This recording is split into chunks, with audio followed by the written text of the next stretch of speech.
Now, broadcasting from deep within your stepmom's basement, it's the Echoplex Podcast.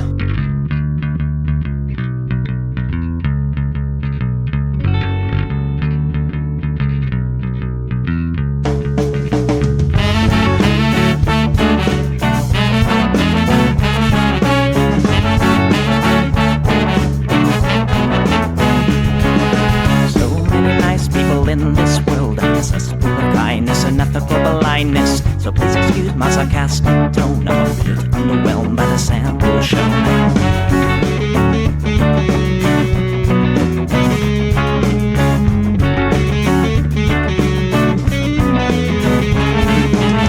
Mr. Piss-Drunk fraternity guy, you got my asshole, bloodshot eyes.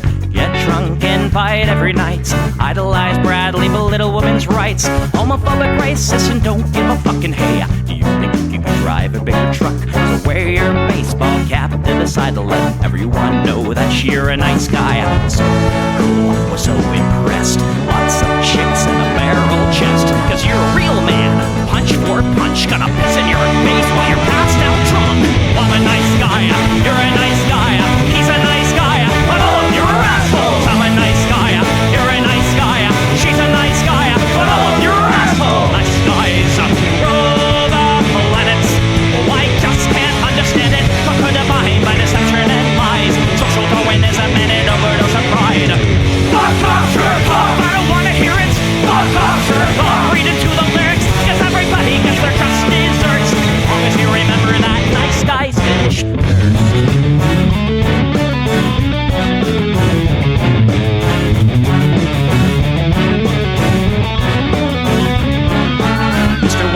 You're next on the list. Such a nice guy who speaks through his fists. Prick with a penchant for messing with heads. A broken nose for dinner and breakfast in bed. Alcoholic, paranoid, and suicidal too. But you'll probably kill her before she gets away from you. Screws in a pool of blood and crying. All your friends say that you're a nice guy. Have a drink, this one's on me. Look, you're doing fine, losing to your disease. Comatose, I'll pack your bags. Bury you like cash ready to gag. I'm a nice guy, you're a nice guy. We're all nice guys, but all of you are assholes. He's a nice guy, she's a nice guy. Hey, Tom Bone's a nice guy. All of you are assholes. Nice guys rule the planet. The polygammatic, conquer divine by deception and lies. Social Darwinism and an overdose of pride. Fuck off, jerk off. I don't wanna hear it. Fuck off, jerk off. Read into the lyrics, so let the flaggies will quench your thirst. As long as you remember that nice guys finish first.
Hey everybody, welcome to the Plex. We do this show live every Sunday, 7 p.m. Pacific, right here on Twitch. That's twitch.tv/Echoplex Media. You can support this project at echoplexmedia.com. Click the support link at the top of the website, and you can make your own decisions from there. People watching live on Twitch, you know how monetization works here. I'm producer Dave. You can find me at Plex-Dave on Blue Sky, and if you were in the right zip code, you can also find me on the phone app Grindr. And I'm here to remind you of just one important thing before the show starts. Everything's fine, and everything's fine, and it's great. Thanks. Everything's fine, and everything's fine, and it's great. Thanks. Everything's fine, and everything's fine, and it's great. Thanks.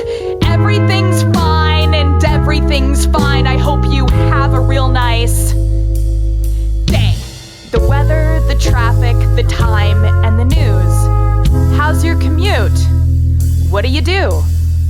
Sorry I'm late, I kept hitting snooze. It's just one of those days. You know what they say.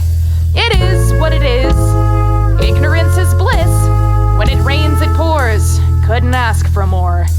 What goes around comes around, all in good time. I guess that your guess is as good as mine.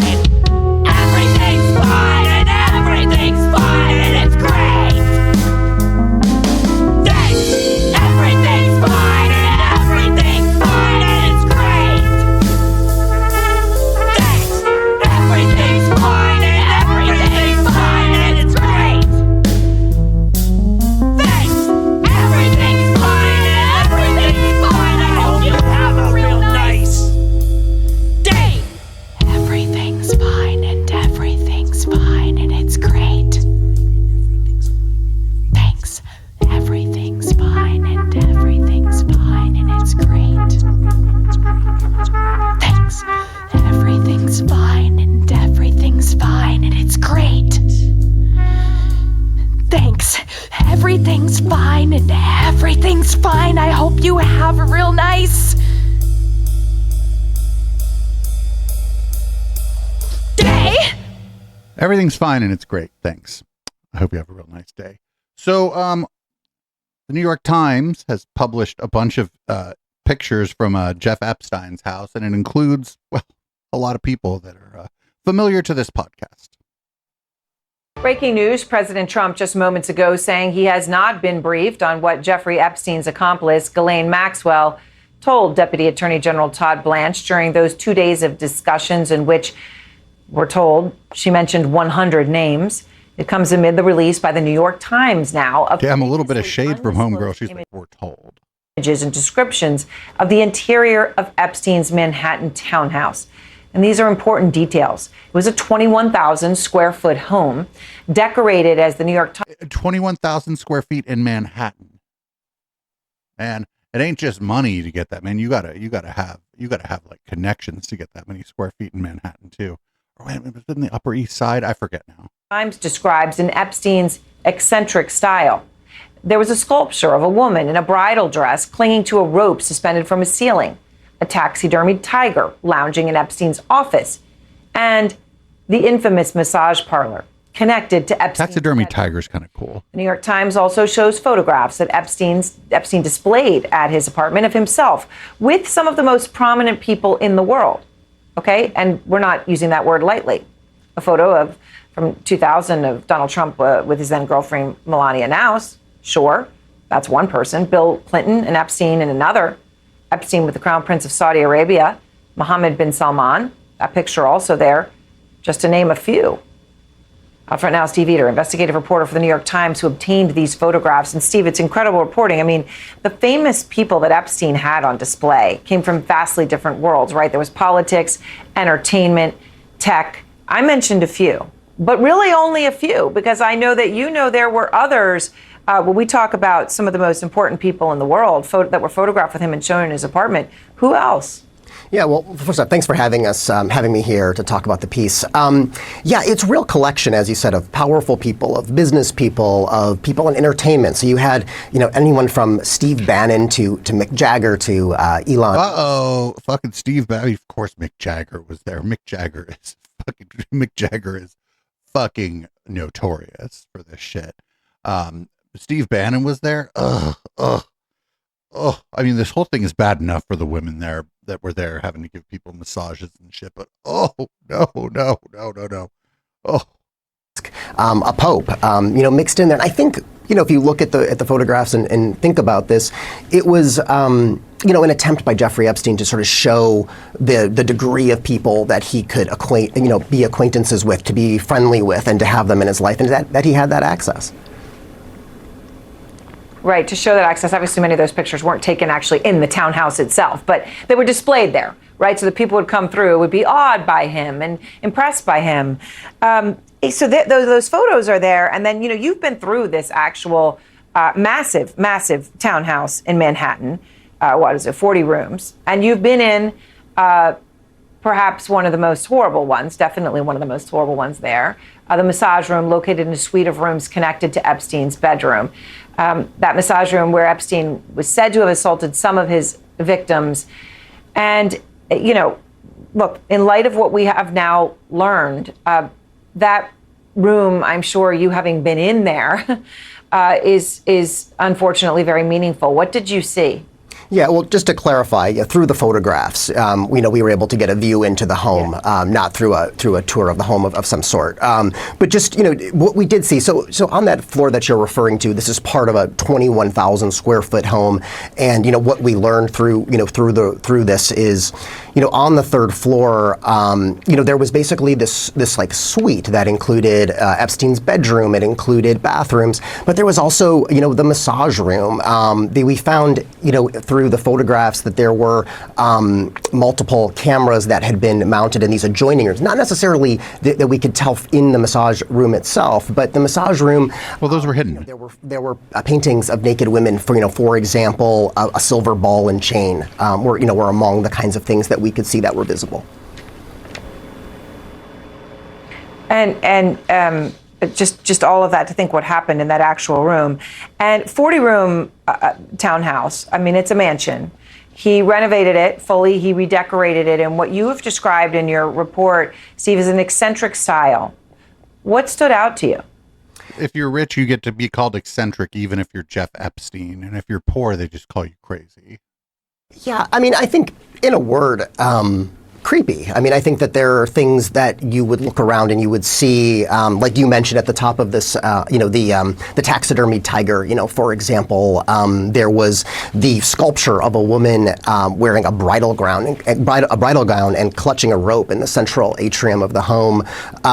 Framed prosthetic eyeballs lining an entryway. Just sort of a general strangeness, creepiness, to the home. Throughout leopard print chairs. For example, were among. Oh, but that's just whack, right? Leopard print chairs, that's just whack. It's just like being stuck in the 80s. Detect and included in our report. It's pretty incredible. I hope everyone will read it in full, look at the photos that you were able to obtain and share. So important in light of everything we're learning now. Steve, thank you so much. And of course, I will note none of the people that Steve and I were just talking about whose photographs were on display in Epstein's apartment, none of those individuals have been accused of wrongdoing in the Epstein case. We're talking tonight about all that's transpired since the Trump administration tried to put a lid on the Jeffrey Epstein story nearly a month ago, and everything that's not being done to get more of the truth out there. For instance, the House subpoenas issued yesterday to former President Clinton, Hillary Clinton, former attorneys general in both Democratic and Republican administrations dating back to the George W. Bush presidency. But one name conspicuously not on that list, the man who years before he served in the first Trump administration was a prosecutor and reached a non-prosecution agreement with Epstein, which was controversial back then and even more so now. Details from CNN's Randy Kay. In 2006, the FBI began investigating Jeffrey Epstein's alleged activities with underage girls. I've seen hundreds and hundreds of girls go through Jeffrey's swinging door. Yet as the feds got closer, Epstein cut a sweetheart deal. Here at Epstein's Palm Beach home is where much of the alleged abuse took place. According to court documents, as far back as 2001, it's believed Epstein began luring underage girls here with the help of those who worked for him. Most of the girls ranged in age from 13 to 16 and came from disadvantaged homes.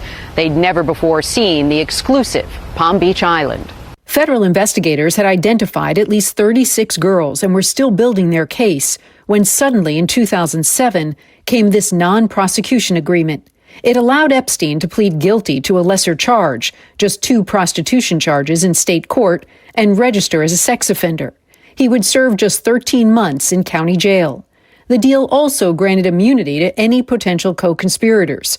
None of those people were identified. The deal shut down the FBI's investigation into additional victims and accomplices and any chance of Epstein going to prison for life. I read the indictment. There was multiple allegations of sex trafficking, and then all of a sudden it disappeared. The deal was signed off on by then U.S. Attorney in Miami, Alexander Acosta, who in 2017 became labor secretary under the first Trump administration. He's supposed to be protecting these victims, and he was protecting Jeffrey Epstein, a pedophile. It's scary because this is our government that's supposed to protect us, but has done everything to protect a pedophile. At his confirmation hearing for Labor Secretary, Alexander Acosta tried to explain his decision not to prosecute Epstein federally. A plea that guarantees that someone goes to jail, that guarantees that someone register generally, and that guarantees other outcomes is a good thing. 2 years later, in July 2019, Epstein was arrested on federal sex trafficking charges after federal prosecutors in New York concluded that they weren't bound by the terms of the earlier non-prosecution deal. Days later, Acosta resigned as... Right, like a non-prosecution deal like that will count for anything that happened before, right? It doesn't mean that you can just keep doing what you were doing and nobody's coming for you.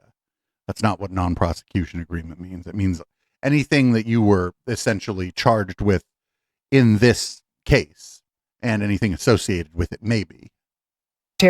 Amid public outrage over his role in Epstein's controversial plea deal. I do not think it is right and fair for this administration's Labor Department to have Epstein as the focus rather than the incredible that we have today. Top Democrats in Congress had called for his removal following the new federal charges against Epstein for allegedly sex trafficking young girls. 2 days before he resigned, Acosta said he was pleased about the new federal charges against Epstein.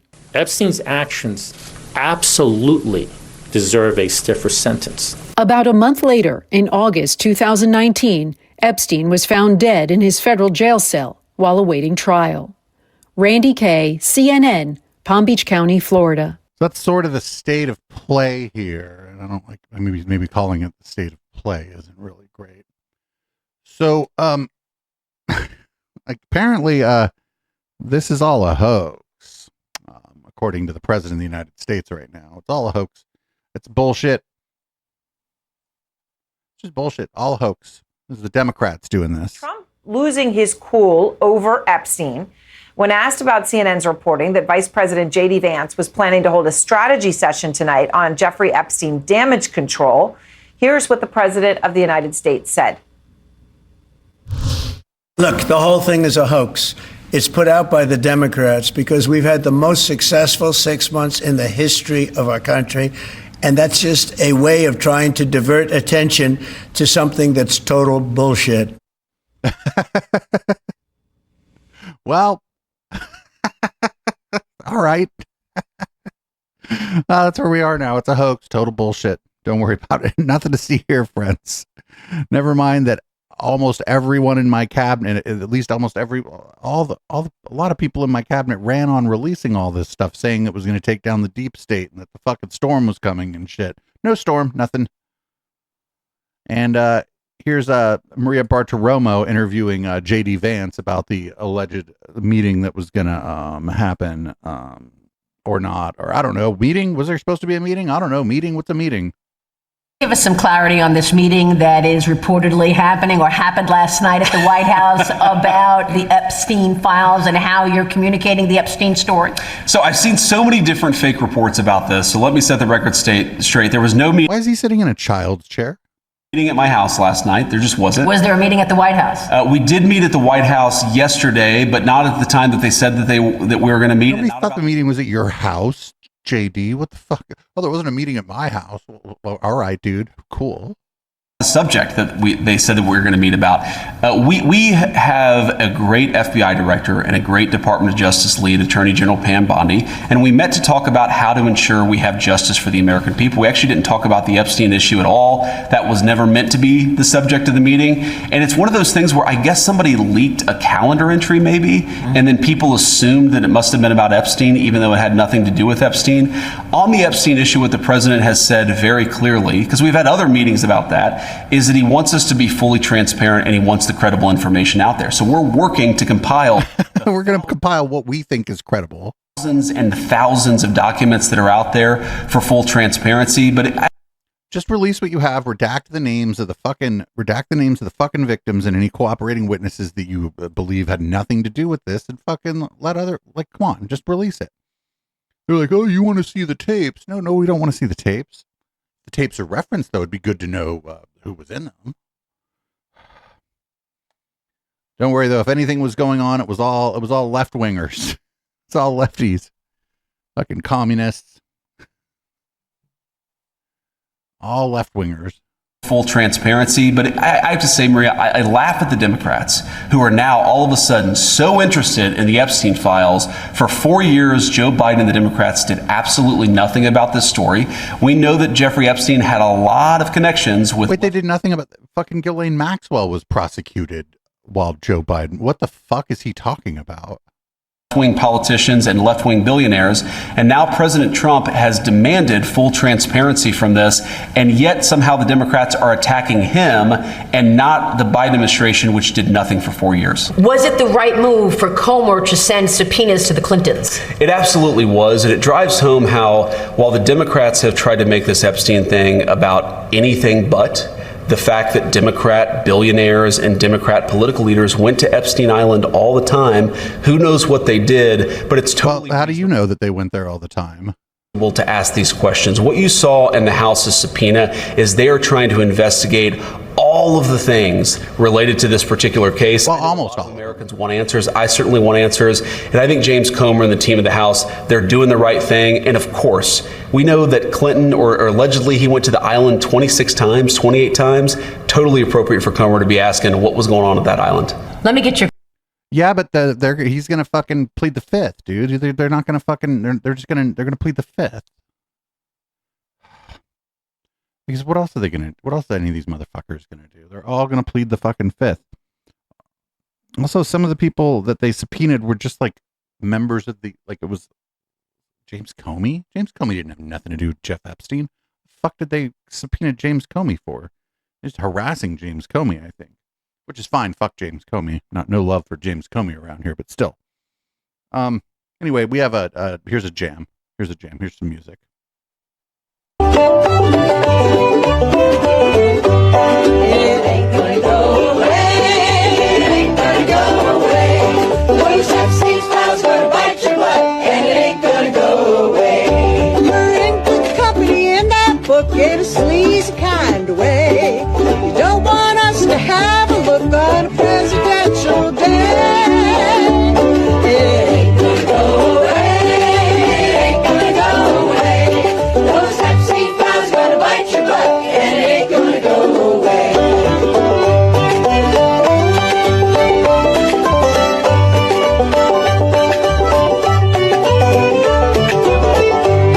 You can hire more people, you can try to distract, but it ain't gonna work this time. There's lots of pages you'd like to redact while you're slipping with the slide. It ain't gonna go away. It ain't gonna go away. Those Epstein files gonna bite your butt, and it ain't gonna go away.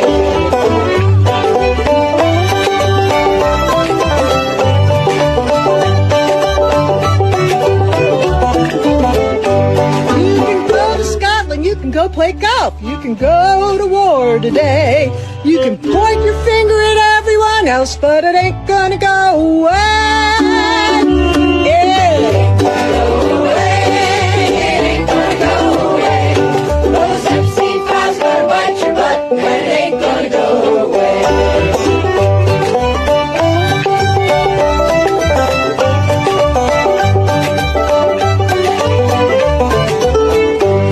We won't stop singing till we see those names in a book we want to read.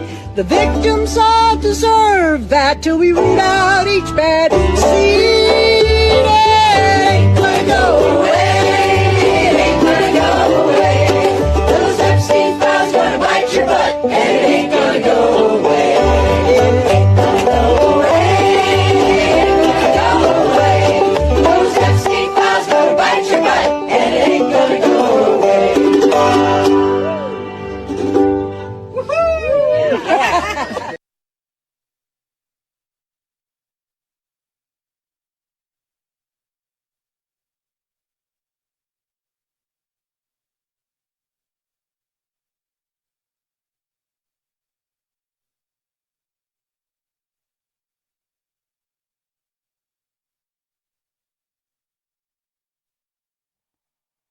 Oh, I was muted. That's crazy. Now I'm not muted.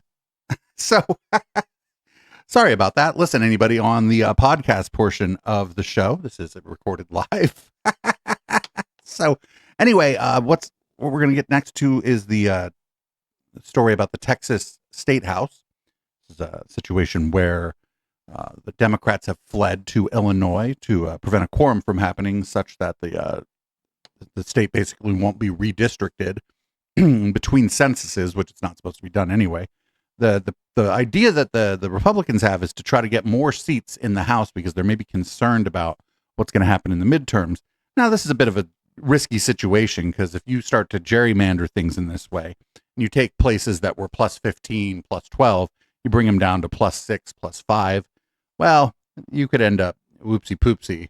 If there's a big turnout among your opponents, you could end up losing those seats, not gaining seats. But I don't think that's super likely to happen. Otherwise, these people wouldn't be willing to do it. And so the Democrats in Texas have fled. And I just have some clips about this. Here's Jasmine Crockett talking about the state of affairs, the current situation with the Texas State House.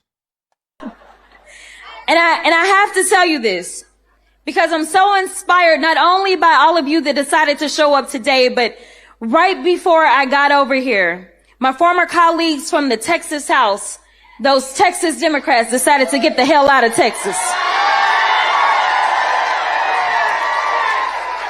They decided to use whatever tools they could, and breaking quorum is where they are at right now. And they didn't just do it by themselves. They went to Illinois, where there's a governor that gives a damn. You see, this fight is going to take all of us. That is why I say we are one. But so we'll see how this all plays out. I'm not super hopeful for a good result here. This is Texas Representative Greg Casar. And he's Texas Dem Representative Greg Casar on the redistricting fight out in Texas. Wonderful websites they got here that we use to play clips from. If only I had an intern who could just pull out these clips for me and give me video files. We're trying to show the country what standing up and putting up a real fight is right now when it's all on the line. So speaking of fights, bottom line here, it's unlikely the Democrats can stop this because they don't have the votes. This is why they've left. What are you going to do if this new map puts you in the same district as Congressman Lloyd Doggett? Doggett has already said that he is going to run for re-election. Look, merging myself and Congressman Doggett's district is a serious Voting Rights Act violation. And if they're able to go through with this, we've got a lot more to worry about than the political future of me or Lord Doggett. We've got to be worried about the voting rights of millions of Americans across the country.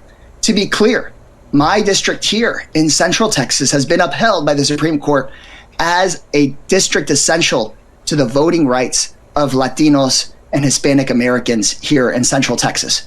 If Donald Trump is able to shred the Voting Rights Act here in Austin, he will try to spread that across America. He's already said he's going to Missouri next, and then Ohio, and then Alabama, then Louisiana. So our concern has to be for protecting democracy and voting rights for millions of people.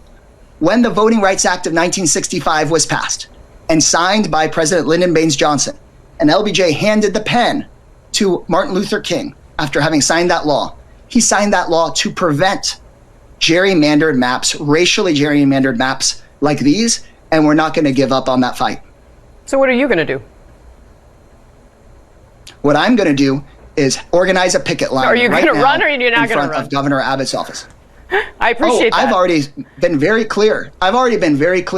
that I'm running for office, just like I understand Congressman Lloyd Doggett has been clear that he's running for office, but we aren't accepting these illegal maps. We're not going to just stand by and say we're going to be pit against one another. No, instead, we're having a picket line in front of Governor Abbott's office. We are making sure courage inspires courage and are asking governors across the nation to follow Gavin Newsom's lead and fight fire with fire, because this fight is about something much bigger than the horse race between any particular politicians. It's about the future of voters being able to choose their member of Congress, not some president or not some governor. All right, Congressman Greg Casar, I'm sure we're going to be watching very closely how all of what you've just described unfolds. So thank you very much for your time, and I hope you'll come back. This guy, of course he's running. If his district gets redrawn, of course he's running. That was a dumb question. Like, what do you mean? Like, oh, what are you going to do? Are you going to run? The answer is obviously yes. He's already a representative. Why wouldn't he run after the districts got redrawn? Even if he doesn't think the district was drawn in a way that favors him or whatever, somebody got to run. So, yeah, I don't know. We'll see what happens here. We'll see what happens here. We got a Texas representative, Jolanda Jones, talking about the threats to arrest Democrats for leaving Texas. I'm a lawyer. A part of my practice is criminal defense work. There is no felony in the Texas Penal Code for what he says. So respectfully, he's making up some shit. Okay? He's trying to get sound bites, and he has no legal mechanism. And if he did, subpoenas from Texas don't work in New York. So he gonna come get us how? Subpoenas in Texas don't work in Chicago. He's gonna come get us how? So let me be clear. He's putting up smoke and mirrors. And I'm hopeful that the media doesn't follow that. The media is going to follow that. The media is going to cover this, and it's going to be he said, she said, right? They're not going to inform you. That's not what the media does. They treat everything like it's a debate or whatever. They don't do that anymore. They've replaced neutrality. They've in an attempt to seem like they're not biased, they've replaced objectivity with neutrality. And here we go. We have one more clip of Jasmine Crockett talking about the threats to. This one's talking about the threats to arrest Democratic legislators.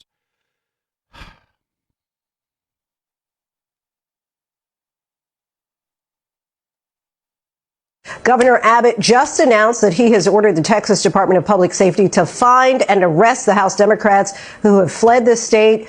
You're in the Chicago area with some of those Democratic representatives. What's the plan with them? Obviously, at some point, you have to return to the state of Texas eventually. So ultimately, does it seem that it's a foregone conclusion that this bill will pass?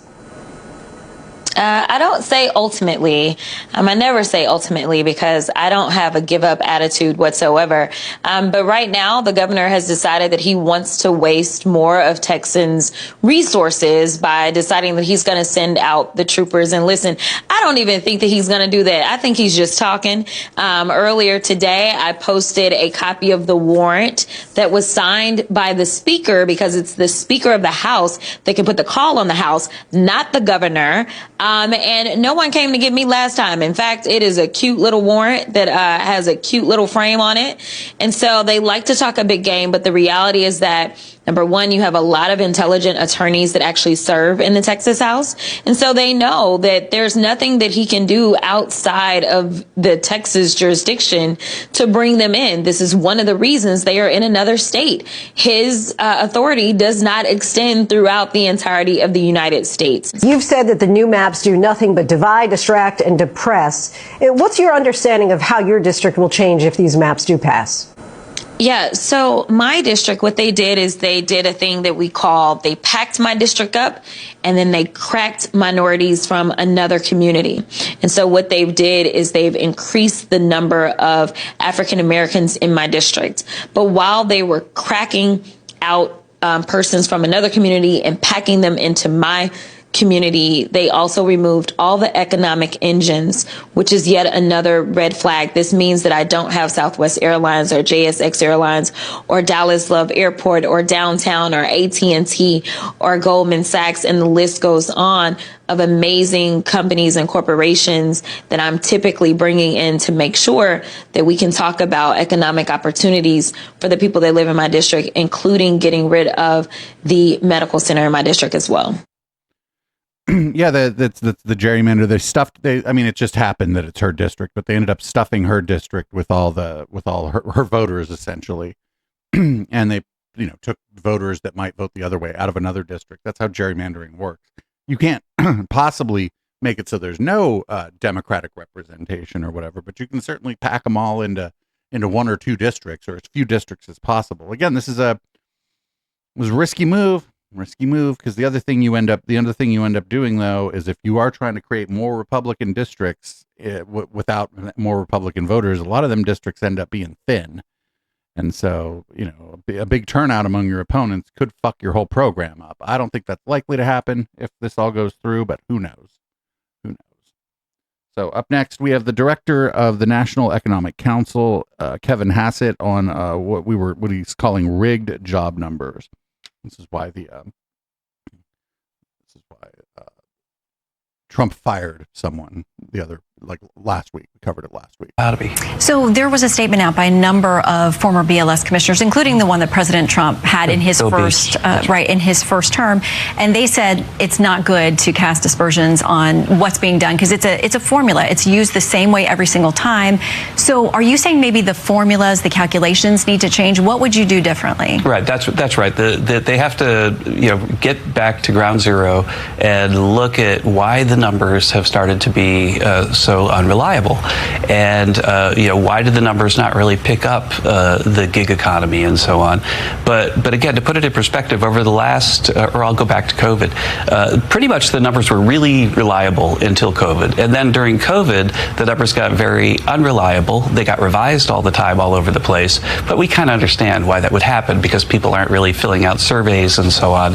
But what happened then is that after COVID, the big revisions kept happening.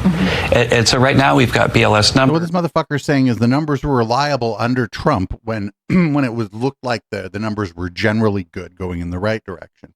Then under COVID, I don't know what happened. Now the numbers are bunk though. They're bad, but the bad numbers, even though they're being calculated the same way. That aren't really a lot better than they were during COVID, and we need to understand why. And so I think that the president's right to call for new leadership. I think Erica is a terrific person, but I think that it's time for someone to get in there and fix this because these numbers are so crucial. These numbers are absolutely, in my talk back in 2015, I talked about how the data can't be propaganda. The data has to be something that you could trust because decision makers throughout the economy trust that these are the data, that they can build a factory because they believe, or cut interest rates because they believe. And if the data aren't that good, then that's not why someone would build a new factory or anything. They would build a new factory because they believe they can make money on it, because demand is outpacing what they're able to supply, and it's worth it to take the risk to build another factory. That's why, actually. It wouldn't matter really what the job numbers are so much as, are we selling out of this product and do we think there is more demand for it? Problem for the U.S. And right now, the data have become very unreliable with these massive revisions over the last few years. Well, maybe this data gets you to the cut that you're looking for in interest rates in September. That's a whole nother conversation. Oh, even the Fox News Sunday person was like, oh, you're trying to trick this person into fucking cutting interest rates so that your rich buddies can basically borrow money for more free than they're already borrowing money from. Even the Fox News Sunday lady was like, I don't know about all this. Seems like you're just trying to fucking manipulate the head of the Fed, who seems to be standing tall right now. Not that we love the head of the Fed, and it's not like, I don't know, maybe ICE goes and fucking takes out the head of the Fed if he doesn't drop the interest rates. Who fucking knows? Anything's possible at this point. We're gonna start seeing some real problems, like at grocery stores soon. I think, as far as the price of things like produce, particularly like produce from Mexico, because the tariffs on Mexico were not adjusted down. They're going up, and we get a lot of fucking produce from Mexico, especially here in the Southwest United States. Well, I'm not in the Southwest, but I guess technically the Southwest United States, and it's not going to be great. So it turns out that some of the grocery stores are actually going to just indicate to you through whatever way they can, I suppose, when the price of something has gone up due to a tariff. You're absorbing the cost right now. I'm absorbing the cost. Will you continue to absorb the cost? No, I won't. I can't afford to. Starting tomorrow, new tariffs of 15 to 50% will take effect on many food imports, jacking up prices on produce from Central and South America, like bananas, pineapples, peppers, and cucumbers. And popular seafood from Indonesia and Vietnam now facing levies of up to 20%, double the previous rate. Higher tariffs also hitting imported coffee, olive oil, meat, and cheese. The price went up on the Reggiano Parmesan, so I cut the wedges smaller, so they're only $10 each. also impacted European spirits. With pre-tariff inventories running out, you may see price hikes on wine from France and Italy. If so, Leonard says consider buying American. It's a lot less expensive. Will there be a shift in wine, say, for instance, from Europe to Napa Valley or Washington State? Leonard promises to disclose any price bumps from tariffs to his customers. But when we asked other supermarket chains if they plan to do the same, none would comment. President Trump has posted that retailers should eat the tariffs. Rick Volpe is professor of agribusiness at Cal Poly. Retailers are going to be very careful and cautious about increasing prices and advertising that. Shoppers we spoke to say they want stores to be honest about tariffs. I think we appreciate that because we want to be an informed consumer, and being able to budget and plan accordingly is helpful. I don't think businesses should eat all the tariffs either. I mean, I agree. We should be aware of how these policies are affecting us on a day-to-day level. Another tariff impacting food prices, the 50% levy on imported steel and aluminum, metals commonly used in grocery packaging. Experts say it could soon raise prices on dozens of products. Packaged, processed, prepared foods, foods that rely more heavily on storage. So, of course, we're talking about beverages, we're talking about canned foods, we're talking about foods that rely on foil or metal containers. There is some good news. Because of reciprocal tariffs overseas, sales of some American foods like lobster have slowed, leading to higher supplies and lower prices. We've lowered these lobster prices $1 each. That's significant. Yeah, so enjoy your lobster. Another tip to avoid tariff price hikes, experts say stock up now on imported wine, spirits, and coffee, canned goods like sodas, and imported meat and seafood. Buy it fresh, and you can freeze it for up to several months. Good advice for consumers weary of paying more at the grocery store. When you hear about tariffs, when you hear about price hikes, what do you think as a consumer? I think at some point it needs to stop. Yeah, I think that like I keep saying, like when I go shopping, even like especially at like the bougie sort of like it's not Whole Foods, but it's Whole Foods like, all the good stuff that's cheap is from Mexico. And tomatoes from Mexico are half the price of tomatoes from anywhere else, and so that's going up.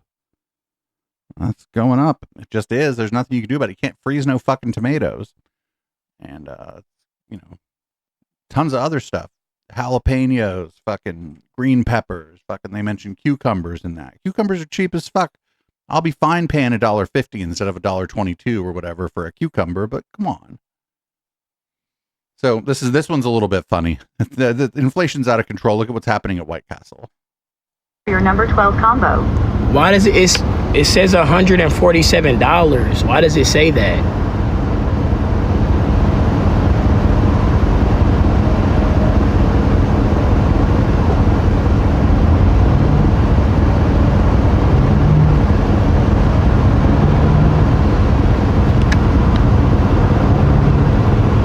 What drink would you like for your number 12 combo? Bro, what the fuck? Now it says $15,000. What the fuck? The machine just fucked up, and the machine's just fucked up. It thinks that this person has bought fucking many items when they just wanted a combo. This is like a computer system. Computer system's fucked up.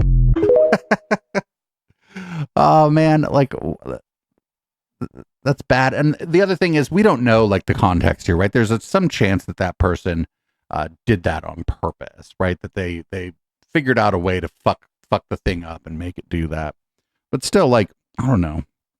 It seems like this is more trouble than it's worth.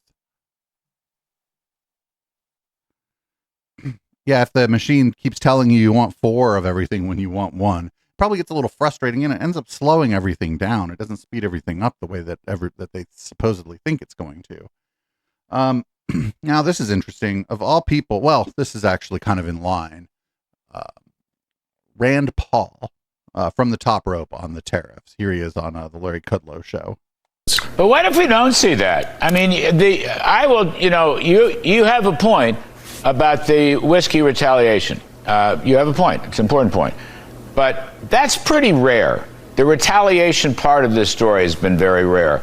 And in truth, we showed the tariff effects, front page of the Wall Street Journal, their story. The tariff affects billions in revenue, but no economic earthquake. I mean, we haven't had a tariff recession. We haven't had a tariff inflation. But this is, and I think Rand Paul's probably going to say what I'm going to say here, which is crazy, that it's not going to happen right away, that it's going to take a while. People have things, stores have things in stock that weren't priced higher.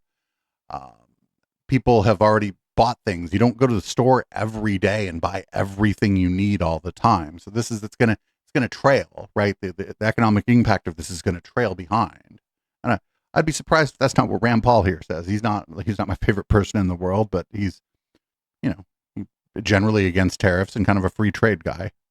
Yeah, but I guess the question I would ask you, Larry, is they're bragging that they think they can bring in $2 trillion in revenue over 10 years. If someone came to you and said, hey, Larry, I've got this great idea for a value-added tax. It'll bring in $2 trillion over the next 10 years. You'd shake your head and say, we don't want to be Europeans. We're not for that. And we've never been for adding a sales tax without removing some other tax. So people all the time say, oh, we're going to get rid of the income tax. Sure, present that to me and I'm for getting rid of the income tax in exchange for a tariff. But that's not what we're getting. We're getting $2 trillion in taxes on top of all the other taxes that we have. So ultimately, conservatives have to decide, do they like taxes because they're Donald Trump's taxes, or do we still say that we don't want more revenue coming out of the productive economy and going to government, that we want to balance the budget through reducing spending, not increasing taxes? That's still a fundamental question. Well, we'll come in. Oh, he didn't say that, but he's right. This is all just a tax. Like, that's all a tariff is. A tariff is a tax on you.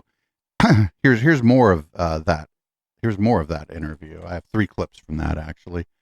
It's pretty amazing, but again, like, this isn't surprising. Rand Paul has always been like a free trade guy, even to extent that's kind of gross, and to where he doesn't care, like, if other countries are like torturing people to create your products. But it actually began back in 2018. The first time the first Trump administration did it, Europe put on tariffs, so did Canada, and bourbon sales plummeted. In fact, all U.S. spirits plummeted, and then finally there was an agreement made, and then the sales came back up. But no, this is an ongoing problem. Our farmers are suffering as well. Our farmers have had retaliatory tariffs, some of them going back to 2018 and 2019. And what we do is we simply give them direct subsidies. So the Trump administration has facilitated direct subsidies to the farmers to keep them quiet about the punishment of tariffs. So ultimately, you're going to hear from people. A lot of things that are going to happen with the tariffs are going to be ultimately adjusted. Like if you buy coats from Vietnam and you had a 6-month contract to sell coats at a certain rate, those contracts are expiring now. What you're going to see between now and Christmas is a lot of contracts being adjusted upwards. You've had the tariffs and the promotion of what's going to happen that's beneficial, but we haven't seen the punishment yet, and that's rising prices in the tariff goods. You will see that as the contracts are readjusted and reassigned. And I think that happens in the next several months. But what if we don't see that? I mean, but what if magic? What if magic, this is this idea that magically somehow someone other than you and me, right? When we go to buy things, when we go to buy produce from Mexico, I don't think most people know how much of their produce comes from outside of the country. I think they think it's all grown in the fucking heartland or whatever, but ain't no coffee or fucking jalapenos being grown in the heartland. Most of our produce comes from California, the Inland Empire in California, and Mexico. Actually, that's where a lot of our produce comes from. People don't know that. People think it all comes from like fucking Iowa or some shit because they think that's where all the corn comes from. So all the other fucking produce must come from there or something. And yeah, like on stuff like for contracts where like you're providing something to your customers, right? And you have Rand Paul's right, on like the larger scale, when you're providing lots of something to a customer, yeah, you probably do 3-6-month contracts or whatever. when you have to redo those, if the fucking items are going to cost you 20% more, you got to charge more. And that's going to like cascade across the economy, and everything's going to cost fucking more. And then the president's going to bitch that the Fed isn't lowering rates, and then the Fed's going to be like, dude, you did this. This isn't a monetary policy problem. This is a trade policy problem, and we're the monetary policy people. Here's one more clip of Rand Paul talking to Larry Kudlow. We have a full screen of 10 brands of Kentucky bourbon. This is going to be a good ad for your home state. Now, you know me, I haven't had a drink in over 30 years, so it doesn't really trouble me very much. But we haven't had that retaliation yet, Senator Paul. That's kind of where I'm going with this. Well, it's fighting words when you come after Kentucky bourbon, Larry. I mean, that's just not right, and it really rankles us here in Kentucky, and it is. I mean, Canada has retaliated. Not only do they have tariffs, retaliatory tariffs on bourbon, they also just, in some ways, are just mad enough to take it off the shelves. We have Canadian store owners, we got Canadians booing us and booing the national anthem at hockey games and taking our bourbon off shelves. Just not a good idea. I mean, we have great trade with Canada, and to disrupt the trade with Canada and Mexico isn't good for anyone. It certainly isn't going to be good for our economy. Well, so one thing, like, the Canadians are probably buying American whiskey because Canadians, they ain't making the best whiskey. But you think over in Europe they're going to buy fucking Maker's Mark when they can just instead buy some good ass whiskey from Scotland? I don't think so. I don't think so. Also, Japan's got their whiskey game laid down quite flat, and I feel like maybe everybody's fucking kind of pals with Japan right now too. So, and again, this isn't gonna like happen tomorrow. Like you don't just impose a tariff and then all of a sudden prices go up. The prices on things are going to go up when the retailer starts having to pay more, and that's why it's going to go up first on your produce, because produce doesn't keep, right? Produce is perishable. Tomatoes, how long does the fucking store keep tomatoes? A week? I don't know. How long do they last on my shelf? A week? So that's going to go up first, but a lot of that stuff's cheap, like tomatoes, cucumbers, jalapenos. It's all relatively cheap, but people are going to start wondering, why are my clothes costing so much? And then people are going to start realizing that this all kind of adds up, right? You go to the store, you buy the same thing you bought like a month ago, and it's like 10 to 12% more. Some of the stuff you're buying is American, and some of it's durable enough that maybe the store bought so much of it that they're not having to buy any more of it for a while. But this is all a tax on you and me. This is like, who else is going to fucking pay it? And that clip, Kudlow kept saying, well, what about the retaliatory tariffs? Because all Kudlow cares about is fucking rich business owners, right? He doesn't care about you and me, who maybe have to budget food into our fucking life. Doesn't give a fuck about us. Why would he give a fuck about us? I don't think Rand Paul cares about us either, but at least he's on the right side of the issue because he fucking has some fucking deeply held fucking who's it about free trade. Up next, this is fantastic. Fucking Tim Cook from Apple just gave Trump a hunk of gold with like a fucking statue on it or some shit. Look at this. Yes, please. This bond was made in the U.S., California. And this glass comes on the Corning line. It's engraved for President Trump. It's a unique unit of one. It was designed by a U.S. Marine Corps corporal, a former one, that works at Apple now. That's good. He's done well. Designed it for you. And the base comes from Utah and is 24 karat gold. And it sits, I'll take the liberty of setting it up. Wow. This is fucking disgusting. Well, there we go. Congratulations, Thank you very Mr. much. President. It's Thank you so fantastic. much. Great people of Kentucky. Wait, no, nobody from Kentucky. I don't think was there anybody from Kentucky. Why Kentucky? It doesn't matter. Like, fucking, why did Tim Apple have to do that? What the fuck, dude? Like, why did he? I mean, it's a bribe, right? It's a bribe. You know that you just fucking go, like, these people, like, Tim Apple is a ghoul, but he's not a fucking idiot. And he knows, because you just give this guy a goddamn piece of gold, and he's gonna do whatever you tell him. Here's a little bit more of this. Good afternoon, everyone. Mr. President, thank you very much for having me here today. You've been a great advocate for American innovation and manufacturing. I'm grateful for your leadership and your commitment. He's just trying to make it so that the iPhone somehow has a thing carved out. There's no fucking tariff on the iPhone. They ain't building no iPhone here in the United States. First of all, it would be incredibly expensive, but also the whole supply chain's over in China. So, like, All they'd be doing is assembling the motherfucker here, right? Like we're not making the ICs for it. We're not making the boards. We're not making nothing here. So you can't even really make it here because all the shit that goes in it is made in China. So like that doesn't work. It doesn't work. But everybody, it doesn't matter. It's time to celebrate. It is time to celebrate this. This is from Fox Business, and hopefully we don't get a nasty copyright claim because of this.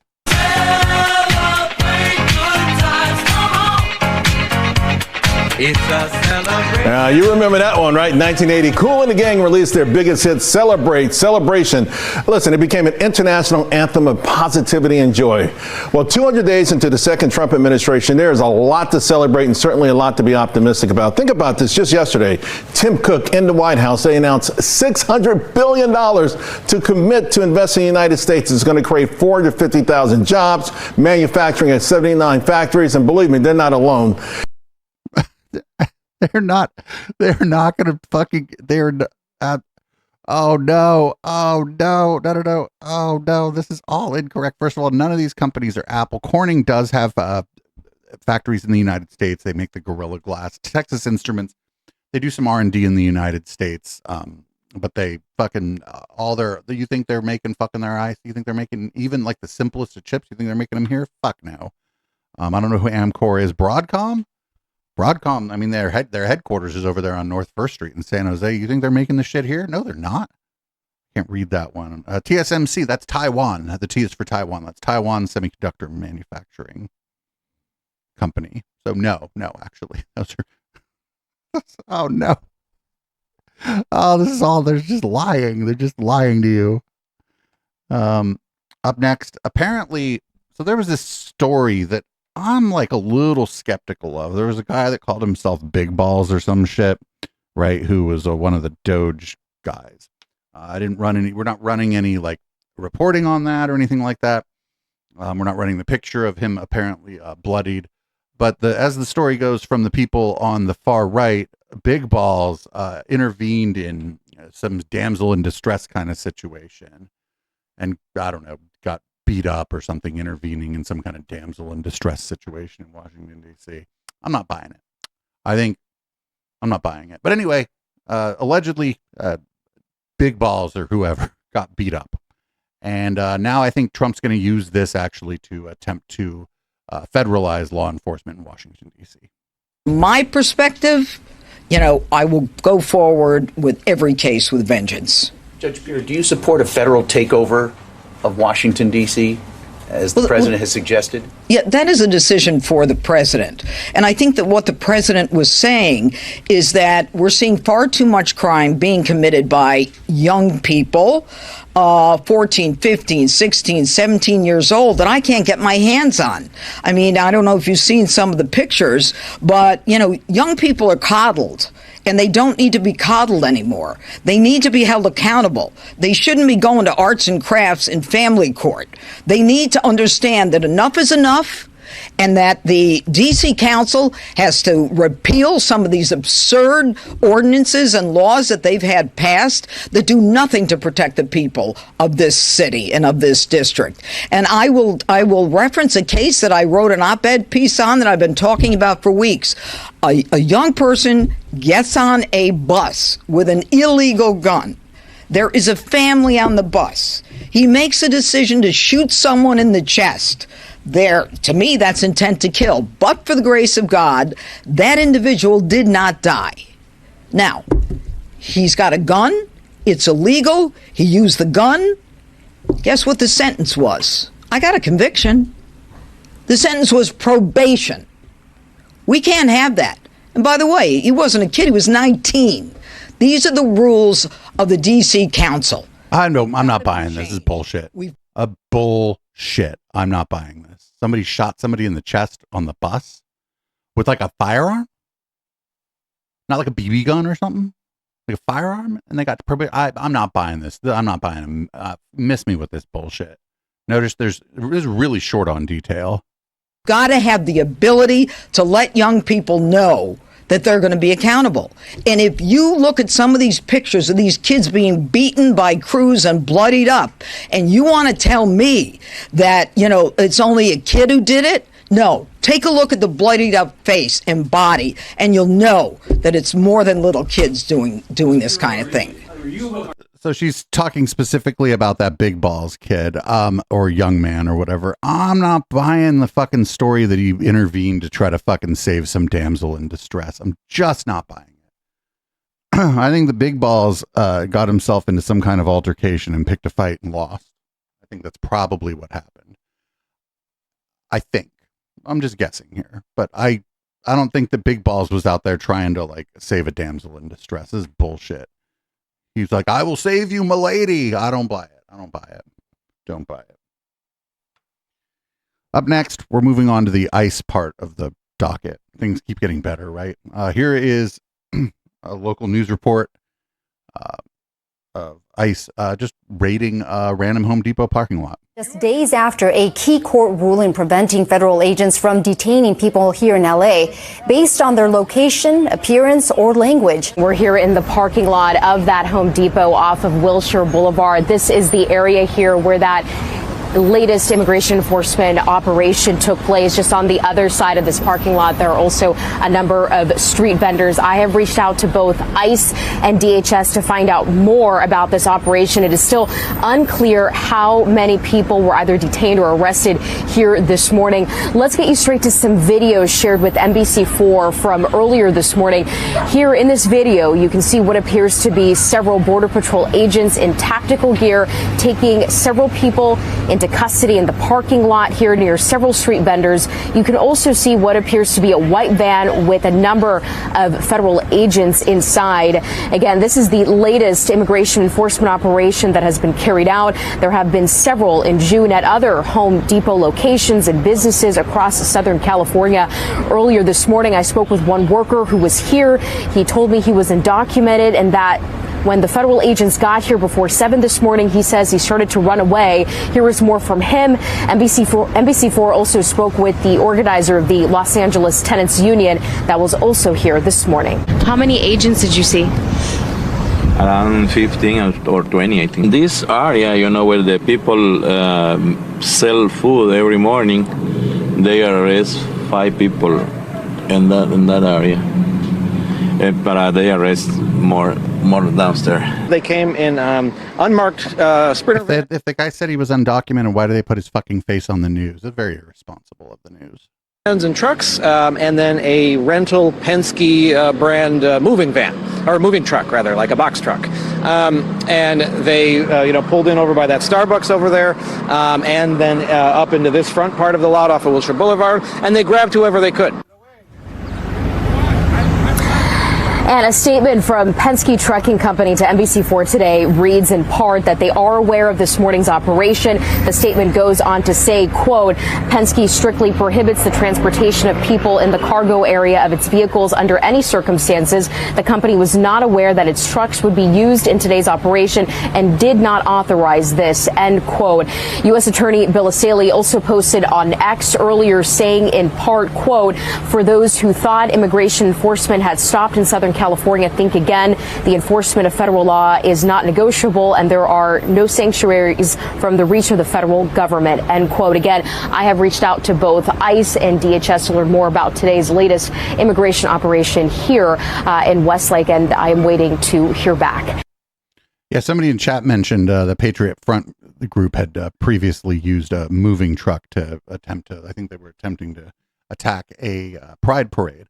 And so, yeah, if you don't want them to know that you're coming, a fucking, like a U-Haul, Penske, whoever it is, right, a rental truck pulling up to fucking Home Depot is normal as shit, right? You don't assume that's the feds.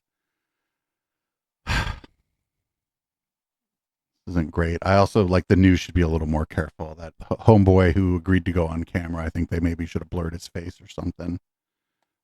Did you know that Dean Cain, who played Superman in the 90s, is now like pushing 60 years old and has decided to join ICE?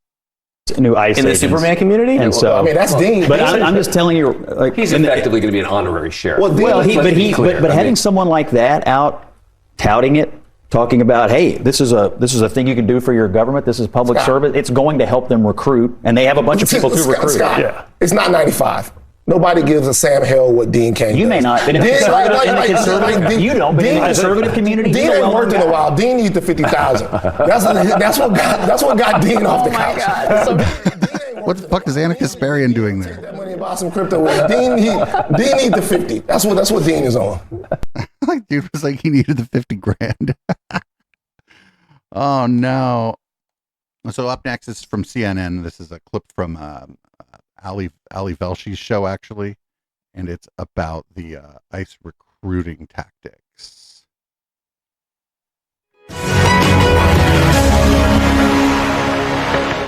All right, take a look at this. I want to show you some recent recruitment ads from the Department of Homeland Security, specifically ICE. This is the landing page on the joinice.gov website, featuring an image of Uncle Sam with the headline, "America needs you." It eerily reads underneath, quote, "America has been invaded by criminals and predators. We need you to get them out." As ICE attempts to boost its recruitment numbers, it's hitting social media with an ad blitz. According to 404 Media, DHS is also looking to run ads on streaming services like HBO Max and Hulu, and Uncle Sam was actually one of the milder ads. Here's another one featuring what appears to be a vintage ad for a van. The tweet says, "Think about how many criminal illegal aliens you could fit in this bad boy." And then the kicker, quote, "Want to deport illegals with your absolute boys?" Take a look at this ad, which reads, "What the fuck? Your country, defend your culture. No undergraduate degree required." How totally fun. Defend your culture and no undergraduate degree required. The immigration agency is lowering the bar when it comes to other hiring requirements, too. This week, the Homeland Security Secretary Kristi Noem announced that the agency would be eliminating the age cap for new hires, allowing people older than 40 and as young as 18 to join the ranks of ICE. And DHS is not only making it easier to become an ICE agent, but more financially attractive as well. The DHS website touts that prospective agents may be entitled to signing bonuses of up to $50,000, the possibility of up to $60,000 in student loan repayment, and a 25% premium pay. The recruitment push is working. We know it's brought in at least one new high-profile agent, the 59-year-old actor and vocal Trump supporter Dean Cain, who once played Superman on TV. He shared on social media that he plans to become an ICE officer to, quote, save America. Superman, a literal undocumented alien, like an actual alien from outer space. Oh, MSNBC, not CNN. Is now going to be an ICE agent. You cannot make this stuff up. Jokes aside, this drive to hire more personnel seems to be ideologically driven. ICE used to require employees to have an undergraduate degree. Not anymore. You don't really need any experience in law enforcement either. Apparently, you don't even need a uniform because so many of the arrests that we're witnessing are being carried out by masked plainclothes officers. COVID's on the rise, so maybe they're onto something, although as I recall from a few years ago, the Trump administration was against the wearing of masks, but whatever. The only real requirements to becoming an ICE agent these days seem to be a beating heart and an alignment with Trump's deportation crackdown. Almost like he's building an army of sycophants. And he's got the money to do it. Trump's one big beautiful bill sets aside nearly $170 billion for immigration enforcement and border security efforts, including $75 billion with a B in extra funding for ICE specifically, making ICE the highest funded law enforcement agency in the federal government. Put this into perspective. ICE now receives more funds and resources than most national militaries. ICE is rapidly becoming the nation's largest domestic police force. Its size and power double that of the FBI. It seems like the Trump administration is building up ICE to be an alternative force that's bigger, more politically loyal, unencumbered by standards, and largely shielded from democratic accountability. The UPS store is your... Whoa, whoever pulled that clip included the fucking ads. I'm not running an ad for UPS, though. Call me. So here's a CNN report from inside Alligator Auschwitz. There's two videos here. Here's the first one. This is allegations of torture and lack of medical care, if you could imagine that. I mean, I don't know. I saw the place when they did the walkthrough before anybody went there. I was like, oh, they're going to torture people there, aren't they? Yeah, they're going to torture people there. This is sad. Sad. hopeless. It's a type of torture. These are the stories of migrants held at Alligator Alcatraz, a new detention facility deep in the Florida Everglades. Using a plan of the site shown during President Trump's visit and photos from media tours and social media, CNN created a 3D model to take you inside the site, where hundreds of immigrant detainees are being held. Here are the giant tents where people report being crammed into cells made of chain link fence, packed with bunk beds. CNN spoke with 8 detainees to hear firsthand accounts of what conditions are like on the inside. Some asked not to be named for fear of retribution. Because of the way that we have been treated, it has been a very terrible experience. Gonzalo Almanza Valdez was detained by ICE when he showed up for a meeting with his probation officer. It's 32 people per cell, or per cage, really, because this is a cage. It's a metal cage strapped in with zip ties. 3 open toilets are shared by dozens of men who say there's no running water or sewage system. Roger Moreno, who has lived in the U.S. for more than 30 years, told CNN the rain makes it worse. The toilets, when it rains, they overflow, and the cells we're in fill up with sewage. Every time it does rain and storm, the toilets clog up. Detainees told CNN the lights are kept on 24 hours a day. We can't sleep. I have to personally put a rag on top of my head to at least try to take a nap because the lights are so bright. There's 24 LED lights in the roof, and it's like shining bright. Juan Palma Martinez has lived in the U.S. for more than 20 years and was also picked up by ICE at a routine meeting with his probation officer. I no longer know when it's daytime or when it's nighttime. I don't sleep. It's affecting me mentally and physically. The tents aren't sealed. You can see cracks in this image. And at the height of the hot Florida summer, that means the insects are relentless. Yesterday, the air conditioning went out. We had the whole morning without air conditioning. Lots of mosquitoes came in because they get in from all sides. Multiple detainees say they don't get enough food, though they're served 3 meals a day, and that water is limited. Scan our bracelets, we go into the food hall. The food is very terrible here. Very, very, very small portions. People are having a hard time living here because they're starving. Probably like a quarter cup of rice. We've eaten as late as 10 at night. The food at night is cold, too. There's never a hot meal.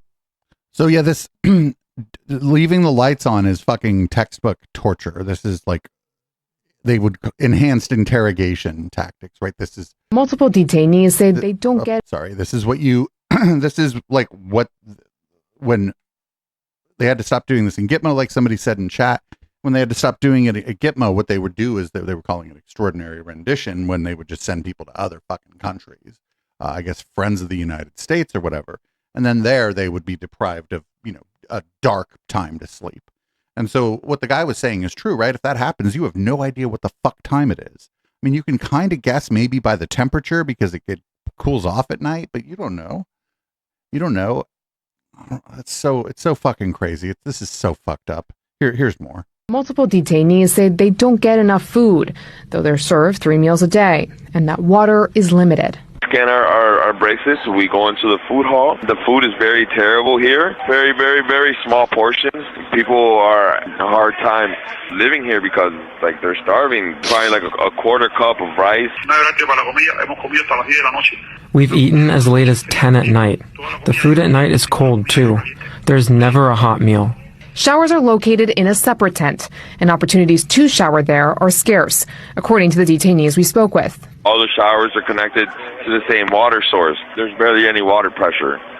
So we have to literally put ourselves on the wall right next to the water drainage so we can at least get hit with water. They follow you when you're walking to the shower with your hands on your head, as if you were a prisoner. The water is very hot. Very hot. They don't give you enough time. Mosquitoes are biting you in the shower. There are more mosquitoes than water.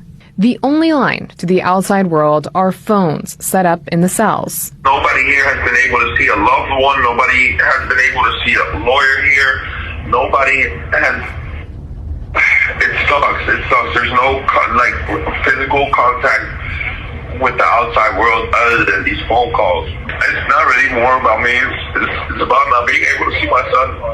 He's 6. He's about to turn 7 in November. And I don't even know if I'm going to be able to see him for his birthday.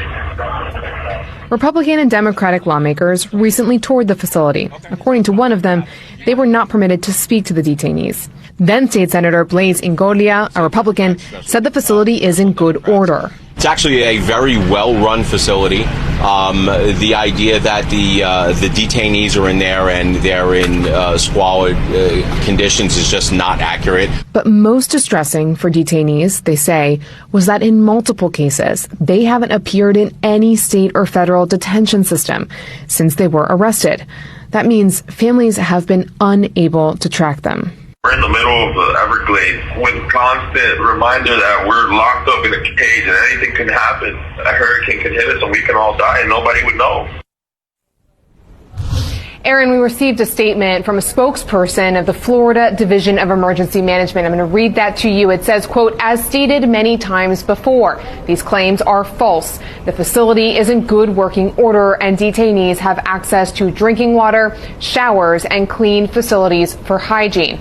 And earlier today, we also heard from other Florida officials who say they plan on expanding the facility to include thousands more in this makeshift alligator Alcatraz. Aaron. Alligator Auschwitz. Alligator Auschwitz. This is a fucking concentration camp. Calling it anything else is just, you're just lying. It's a concentration camp. Might people exaggerate to some extent the conditions? Sure, I suppose so. But there has to be something to exaggerate from the beginning, right? Like we saw the inside of that. We saw the inside of it when they fucking gave the media a tour. It looked exactly like what the people are describing. And of course, we all kind of thought the plan was this, actually. Here, I think this is actually the plan. That's just one of the phone calls we received from inside the detention facility, all indicating a medical emergency Tuesday of a Venezuelan man, now identified as Luis Manuel Rivas Velasquez, his family not knowing if he was dead or alive. We heard from him this morning. Basically, he lost consciousness, passed out. They pulled him out of the facility, put him in an ambulance, and took him to a hospital in Miami. At which point he was chained to a bed while he was given treatment. His attorneys tell us he's back at the facility. Said that many people were sick at the facility with similar types of symptoms. They're now accusing the facility of failing to provide adequate care for sick detainees. Oh yeah, this is absolutely one of the plans. You think, like, you pack people in that tight in a space like that, people are going to get sick, dude. People are going to get sick. One of the saving graces for those people might be that the tents aren't sealing, right? So any kind of outbreak or might not be as bad because some of it escapes because there's some fresh air. But man, if there any kind of anything goes through there, any kind of like MERS or like any kind of like something that would dissipate in the public, right? Like a SARS or like a bird flu or whatever. It goes through there. Those people are all getting it. It's fucked up. You cannot pack people in that tightly. You just cannot. Up next, this is still in the immigration portion of the show, unfortunately. This is the Indiana Lieutenant Governor Beckwith. He seems fucking great. I don't know. I think there's somebody that hangs out normally regularly in the chat from Indiana, and they're probably not going to be super surprised by this, I suppose. Make sure all the people coming to Camp Atterbury have had due process. So due process is in this situation is: are you here legally? That isn't. That is due process. Yes, it is. Due process is getting arrested and charged with a crime and seeing a judge, and these people are not seeing a judge. That's not true. They don't have a right to see a judge. Why? They came here illegally. Excuse me? So when well, we don't know that. We're bombing Pearl Harbor, did we give them due process to actually see a judge? No, we put them in concentration camps. Invaded. Get them, lady. Yeah, we put them in concentration. Yeah, we did actually. Yeah, we put the Japanese in concentration camps. This guy, the friend, bad. Well, I don't know. Maybe for his purposes, a good comparison. Maybe he thought that was the right thing to do. We put them in stopped them from concentration camps. invading Have our you heard? country. See, this is crazy. Hey, how many illegals have you brought into your house? Fuck that guy. What a giant piece of lady. Rush that guy. Tackle that motherfucker. Like, what the fuck? But you know what? Good on these people that are like making this guy like defend this. I know, like, whatever, that lady doesn't have any power or whatever. And I'm very concerned about the upcoming election, the midterms. I'm very concerned that that a lot of people are just not going to be able to vote, or that this gerrymandering war is going to make it so that basically nobody that gets voted out is going to fucking say that they were legitimately voted out, and we're going to have a big fucking problem. But I mean, at least get this shit on the record. I mean, that's all we can really fucking do, right? And I don't know, maybe the kids are going to overthrow the government. Maybe the high school kids will overthrow the government or whatever. Like, shout out to the kids at this high school. They like walked out because one of their fucking classmates, I mean, not just a classmate, some of these people, there was this person's friend, right? They got deported by ICE. Like a high school student that went to this high school.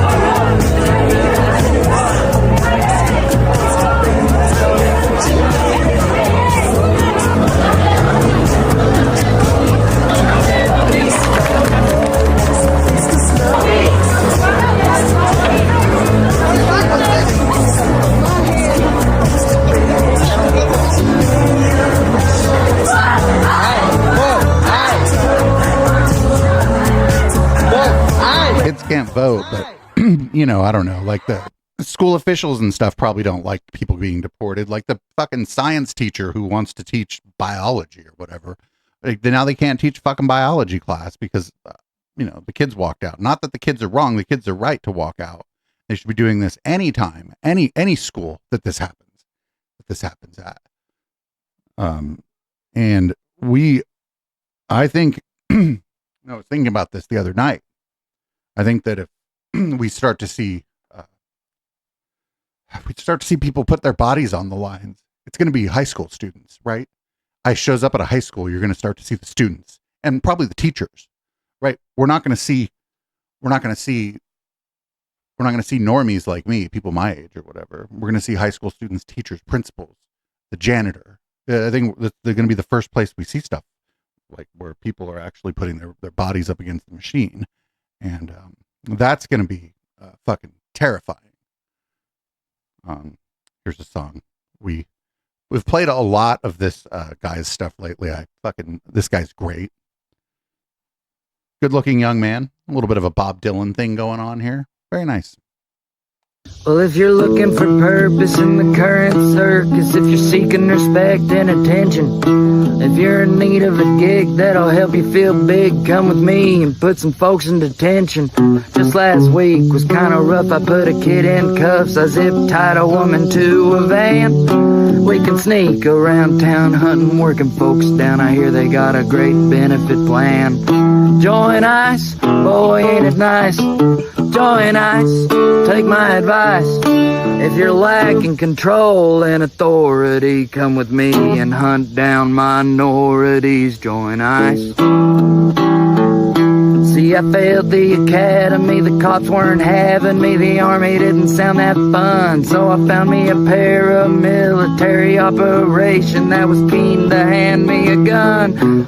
I got picked on at school, I never felt that cool, there's a hole in my soul that just rages.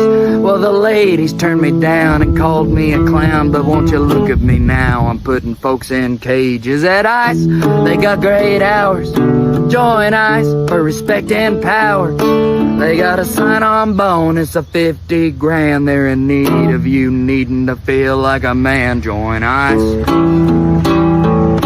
Look at them go. Hell yeah. Love that guy. He's a good singer. Also, like, good presentation. I like that he was like kind of out in the middle of nowhere. It was cute. Now things are going to not get better. Here is, I got two clips of this. Is Benjamin Netanyahu admits sort of what we assumed was the policy of the Israeli government kind of all along, actually. In the southern town of Rafah, near the Sinai Desert in Egypt, and that town has been flattened. And you have been accused of genocide. How do you respond to that? Well, if, as Ambassador Huckabee said, if we're practicing genocide, we're surely doing a very bad job of it, because we could have, basically eliminated the entire population of Gaza, but we went the other direction. We did something that no army in history ever did. We're supplying humanitarian food to the enemy's population because we distinguish between combatants and non-combatants. We put in 2 million tons of food. I mean, if we wanted to commit genocide, we wouldn't give 2 million tons of food to the population. And also, that's exactly what you would do. What are you talking about? That's exactly what you would do. You would want plausible deniability as you enacted genocide. The reason you see the flattened buildings is because Hamas booby traps every single building. So when we come in, we first have the population moved, even though Hamas tries to keep them in the combat zones. But after they move, and we start to move into the neighborhoods that are now populated only by terrorists, Wait, how do you know that? Wait, because they're still in the neighborhood after you told them to leave? Where the fuck are they going to go? Fuck this guy. Ignite these booby traps. So what we do is we put in an APC, an armored personnel carrier, with a lot of explosives, detonate it. It sets off all the booby traps, and these don't even are explosives. Actually, I don't know. We just set one explosive. Fucking bullshit. This is a fucking lying ass motherfucker. Begin to collapse as a result of that. They're empty buildings. They're not populated buildings. Lying ass motherfucker. He's like, actually, we just set off one bomb to set off the other Hamas bombs. I don't know what you're talking about. All the bombs are Hamas. Those aren't ours. What are you talking about? What the fuck? Who believes this crap? Nobody believes this. I don't think people be believing this shit. Has President Trump given the green light for your plan to take over the remaining 25% of Gaza and occupy all of it? Well, he understands that it's Israel who's going to do the fighting. It's not American soldiers. Did he give you a yes? Well, he just says, I know Israel will do what it has to do, and we haven't got into that kind of discussion. But we have gone into a discussion on two things. One, the humanitarian surge that we're going to do, which will precede our final military action, because I want the population to be in safe zones, to have food, water, sewage, electricity, medical help. I want to free 2 million Gazans from Hamas terrorism. The second thing that we no is that who the fuck believes this?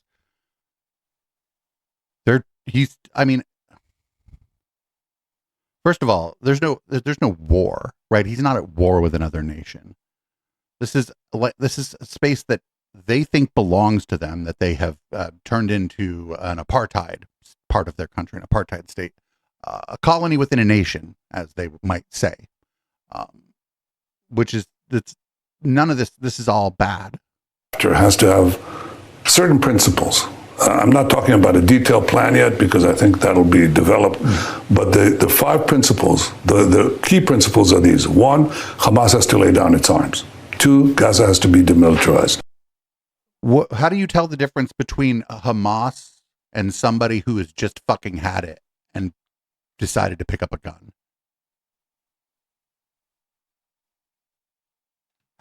Is that person now just Hamas because they fucking had it and now they want to fucking shoot your ass? They want to shoot the people that have fucking been occupying, bombing, and blowing up their neighborhood? Is that person Hamas now? Just because they fucking are fucking sick of it? And what about it? What if somebody does get sick of what's going on and they do join a local paramilitary group? What the fuck would you do? What the fuck would you do if somebody kept invading and knocking down shit in your neighborhood? What would you do? 3, all the hostages have to be released. And 4, Israel will be responsible for overall security. So if there's an attempt to have a resurgent Hamas or resurgent terrorism, we're the ones who are going to take care of it. And 5, let Gaza be governed by a civilian authority that is not Israel, because I don't want to occupy Gaza forever. I don't want to govern Gaza. I want to have a different governance there that basically is willing to live in peace with Israel and give Gazans a different future. So you want to run the show. You just want to put a fucking Palestinian face on it. And I bet if the people say that they know, that you're going to have them, that those people now are Hamas, right?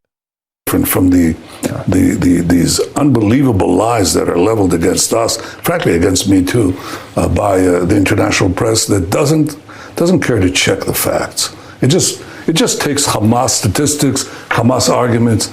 It just swallows them hook, line, and sinker, and delivers this vilification of the one democracy, the one Jewish state that is fighting people who massacred its equivalent. So wait a minute. So when we think about democracy, the one Jewish state, well, you're saying the one democracy and essentially the one theocracy, right? When we think about democracy, what we call the West or whatever, we generally don't actually tie it to religion. We generally think of what we call democracies. That could be republics, democratic republics, parliamentary republics, whatever they are. We generally think that they're secular and not attached to any particular religion, because we have a word for when your government is attached to a particular religion, and that word is not democracy. That word is theocracy. The massacre of thousands and thousands of Americans, the rocketing of American cities, nobody would stand for that. Come back to my... Well, I don't know, man. If like the fucking, and we're not fucking super far away from that, what if the fucking feds decide to occupy Oakland, right? They decide that Oakland is now like a fucking terrorist fucking city or whatever. I don't know. I'm joining the fucking resistance. I'm gonna fucking I'm old and out of shape and fucking not a good fighter. I'm probably gonna fucking die. Because that's what's gonna happen. This is like, this is not what the way he's describing this is absurd. Absurd. Here's a State Department spokesperson, Tammy Bruce, on whether or not Trump is, well, actually, she doesn't know. She's just the State Department spokesperson. It's not her job to know anything. Speaker Johnson was in the West Bank, which he referred to as Judea and Samaria, and said that it rightfully belongs to the Jewish people. Is that official U.S. policy? And if it's not, what is U.S. policy towards the West Bank? I've said this about other diplomats who've spoken their minds, including Ambassador Huckabee. Certainly, that's not, if there's a policy in that regard, you would hear it from me. So I think I can say that. I'm not going to speak for him or characterize his words in any certain ways, but clearly that is his opinion. But it's not the opinion of the U.S. government? Well, I'm not going to speak about opinion of the government, and if there's a policy regarding the status in any region of the world, but certainly in the Middle East, I would wait to hear it from Secretary Rubio and President Trump. All right. All right. Yes, sir. So why did you have a press conference? What the fuck is the point? I don't know, man. I'm not in charge, really. You gotta, somebody else gotta do this. Rubio knows, though. Marco Rubio knows, and it's Rubio knows that he's not going to say it like this, but basically the U.S. policy here is actually, it's sort of for Benjamin Netanyahu to decide. I know that's a little bit of a weird thing to say from an America First standpoint, but it might just be the case here that Marco Rubio is telling you that it's actually Israel's job to decide U.S. policy here. Lots of talk coming out of the Middle East. The government of Israel might engage in a military takeover of all of Gaza, the remaining parts of Gaza they don't already control. Have you spoken to the Prime Minister, and do you think that is a wise decision for Israel to take over Gaza altogether? Well, ultimately, the president has said that it's up to Israel to decide what they need to do for their own security. I've spoken often, almost daily, to somebody in the Israeli government, often to the prime minister, but many times to many members of his team. Here's what I would say. There are three problems going on there, and they're all interrelated. The first is there is a humanitarian problem that needs to be addressed. We're working very hard to figure out ways to address it in ways that doesn't benefit Hamas, but that allows people to be fed and prevents a further humanitarian problem. So not for nothing, people in chat were saying this. Hamas is the elected government in Gaza. They haven't had an election since 2006, but it's kind of like there's no way for them to really have an election under the occupation as it's been since 2006. Is Hamas perfect? No, but no governing body is perfect. And all things considered, I mean, what are you going to do? What do you want to do? These motherfuckers would have sided with the British, is what I'm saying. There that we're seeing now. The second is that there are 20 innocent human beings that are being held hostage in horrifying conditions. And the third is that as long as Hamas exists, there will not be peace. There cannot be a permanent peace. You can't get rid of Hamas. It will restart again if Hamas remains. There's a lot of attention being paid to the humanitarian, and we want to do everything we can to be helpful on the humanitarian problem. But not enough attention being paid to the fact that 20 people that had nothing to do with this are being held hostage in tunnels on the verge of death, and no real talk about how Hamas needs to be disarmed and disbanded. We have to focus more on those. You can't. You have to do all three. And all the talk is about humanitarian, which is important. We are willing to do a lot to be helpful there, but we have to focus on the other two. Those other two cannot be forgotten. And the president has said he wants all the hostages out, not 5, not 7, all of them, including the deceased hostages. And ultimately, Hamas cannot continue to exist. Even the Arab League says it. As long as Hamas exists as an armed group in Gaza, there will not be a peace. There will not be a peaceful future, because it's going to happen again. And this can never happen again. Also, not for nothing, like the way I understand it, and I'm not super big on this, is that if this all comes to an end, Benjamin Netanyahu is going to face some criminal charges in his country. So, he has maybe an incentive for this to never end, because he's been a bad boy in ways that have nothing to do with this, but he's been a bad boy. So maybe it's in his interest to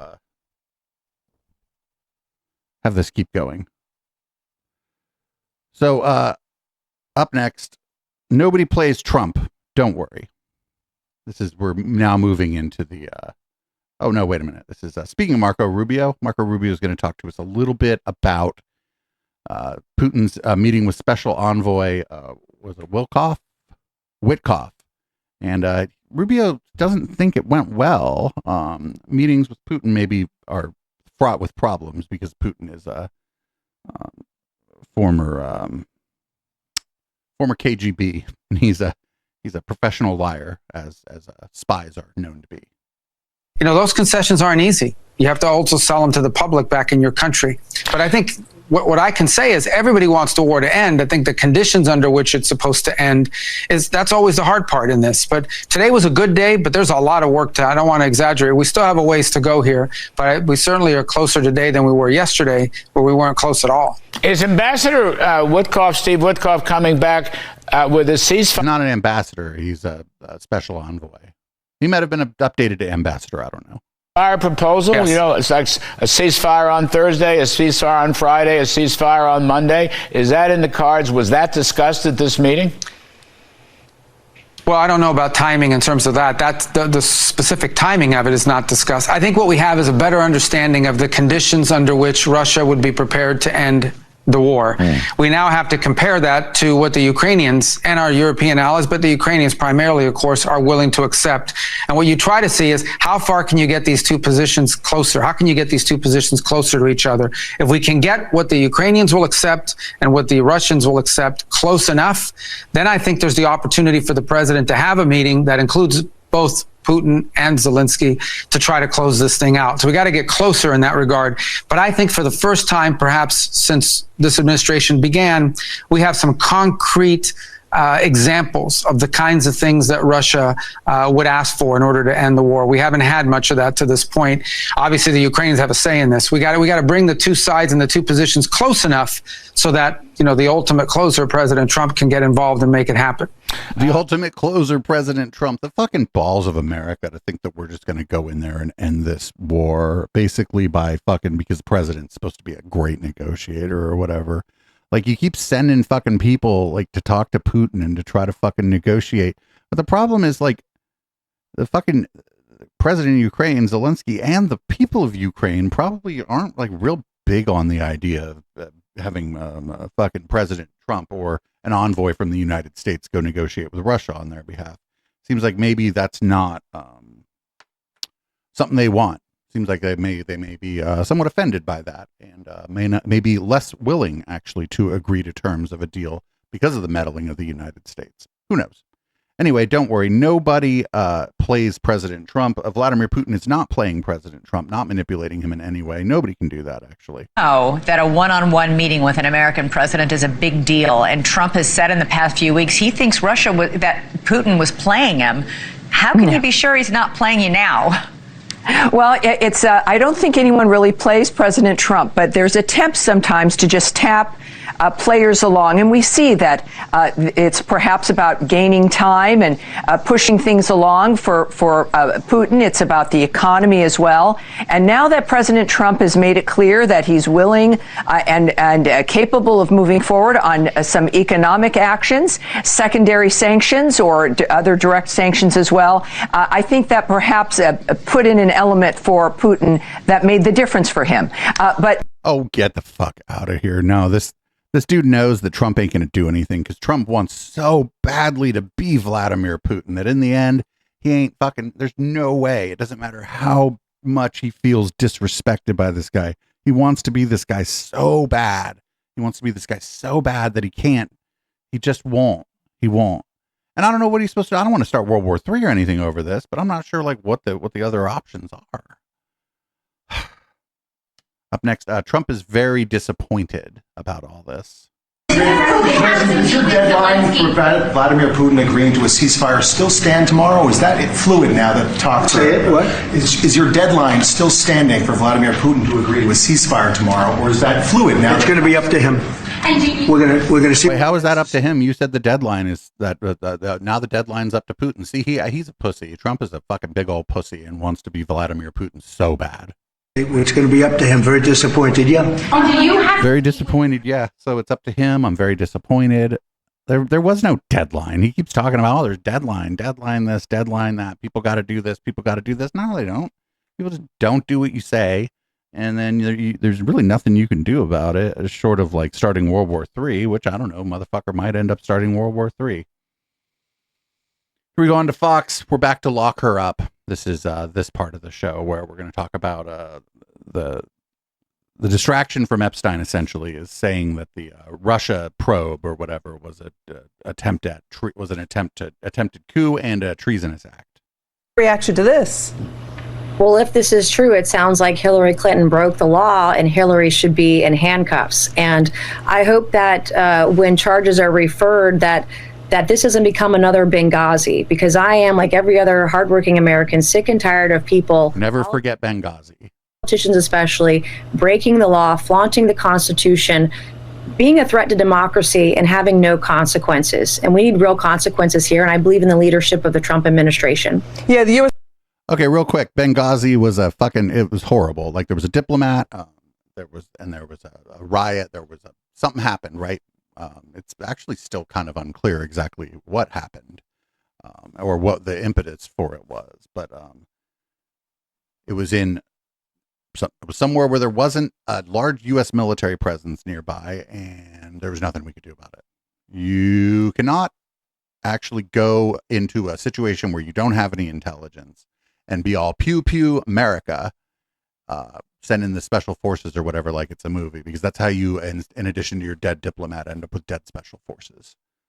So there was really nothing they could do. I wish that would have been the line actually from the government, because I don't love the U.S. government, don't love Hillary Clinton, but in that case, there's fucking nothing they could do. It's too far away. unfolding too quickly, and there wasn't enough information about what was going on for the U.S. government to take any action, much less any action that would work. So that's just the fucking name of the game. And people, when they sign up to be a diplomat in a hostile place, they know what they're signing up for. They've signed up for that. They know that that is a possibility.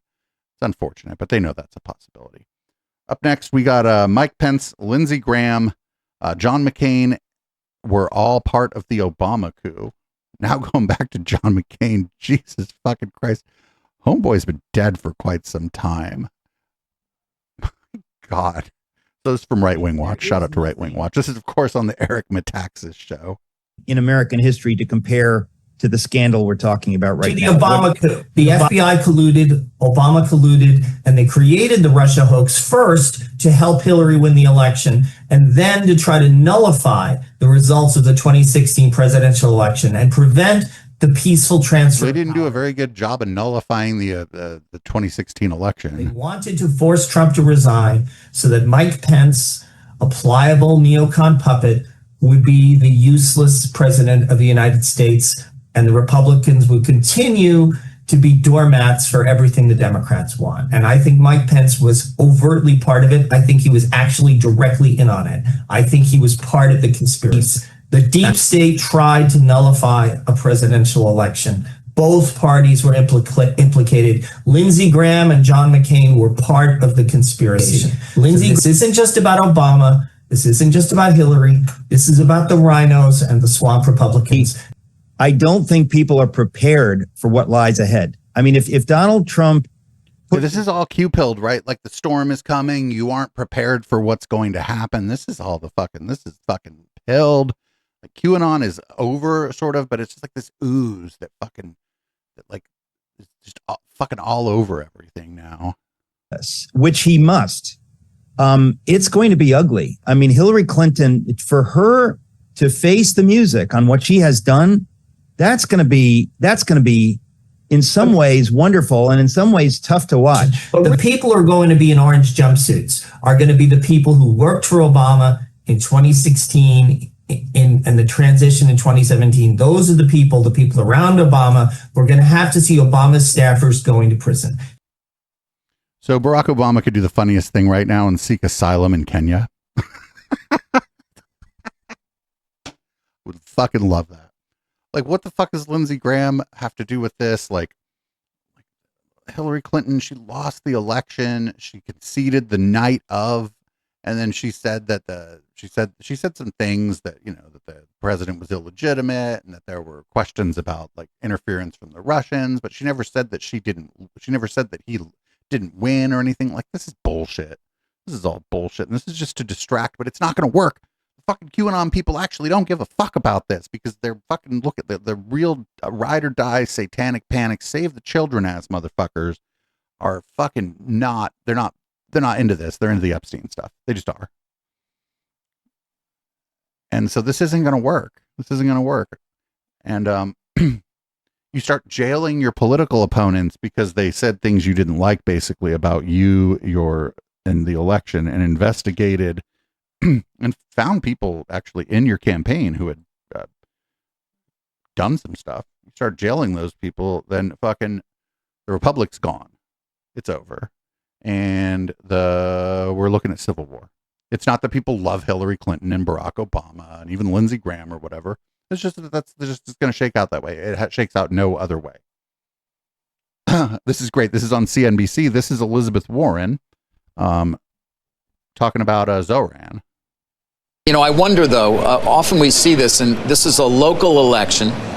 New York does not operate in a vacuum. It competes with other cities. And so this idea of somehow raising taxes on the wealthiest New Yorkers, who, by the way, I would point out, pay roughly 15% of their income right now between city and state, raising taxes on them will simply drive them away. Shouldn't the focus of a mayor be on delivering services to the constituents of the city and doing that by raising the most revenue as possible without chasing businesses and the high income taxpayers out of the city because they can go to Austin, they can go to Dallas, they can go to Atlanta, they can go to Nashville. This is your issue. It's a national issue, not a local issue. The issue is affordability. Do you know how many working families are chased out of New York City every day because they can't afford housing, they can't afford groceries, they can't afford child care?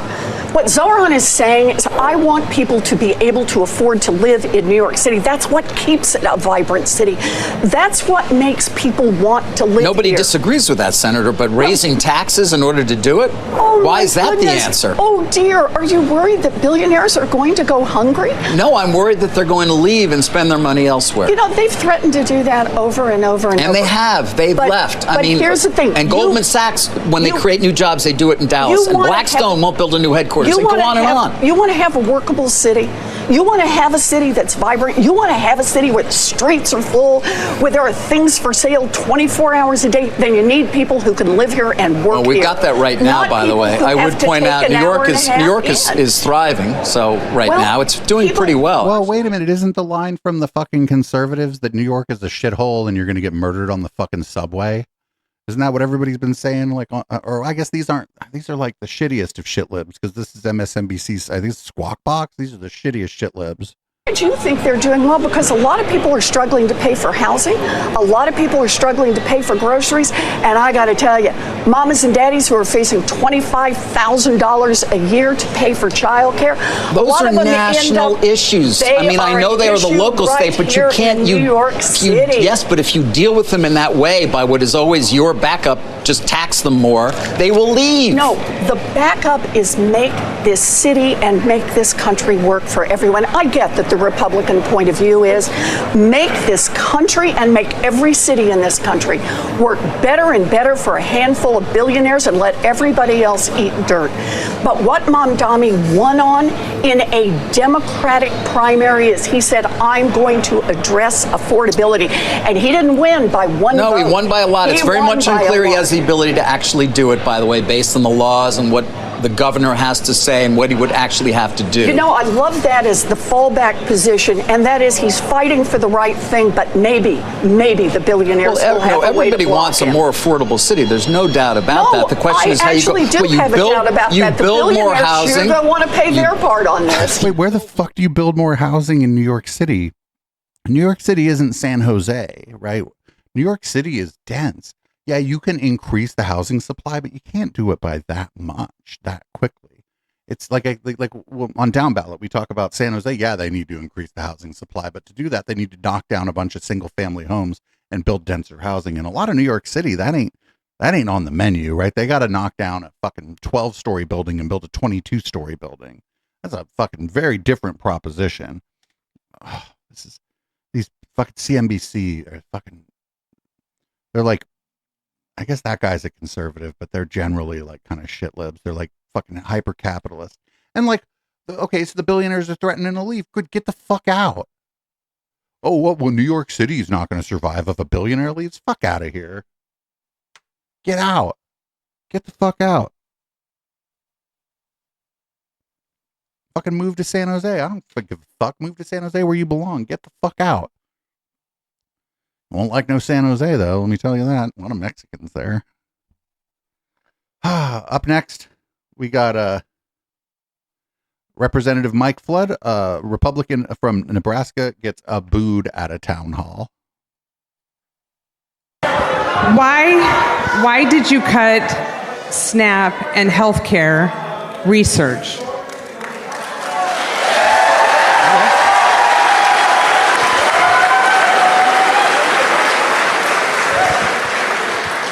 We do not have unlimited money in the United States.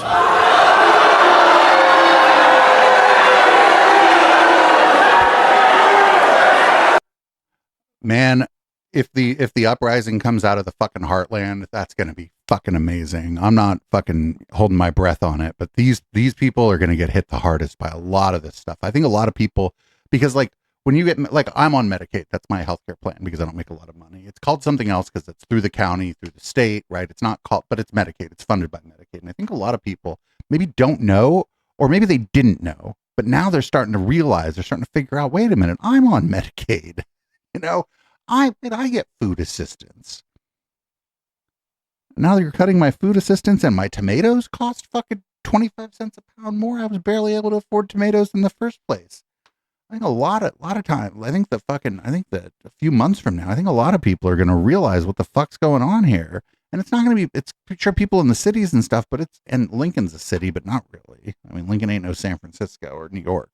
I think a lot of these people are going to realize that they got fucked, that they got scammed, that they got conned. There's a floor for Donald Trump and these policies, right? It's like 25%. That's what people say. I think that floor is going to break. I think that floor is going to break when the rubber meets the road on a lot of this stuff. At least I hope so, because the other options aren't good, right? The other options are quite bad. You can only scapegoat other poor people and like immigrants for so long until like the lower middle class or like lower income people that voted for you realize actually that they're fucking you too, that they're getting fucked too. We can only hope. Anyway, here's JD Vance also getting booed. Fuck JD Vance. Boo him everywhere he goes. Guess who's here right now? JD is here, speaking with Governor Ron right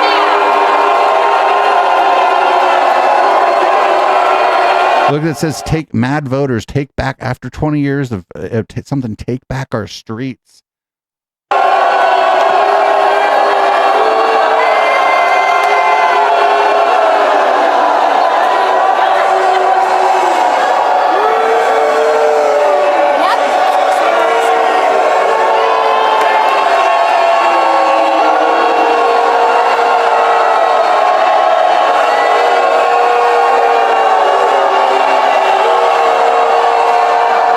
Like what I'm saying is these are like old people, dude. These are old people. These are old white people. JD Vance ate my cat. Fuck yeah.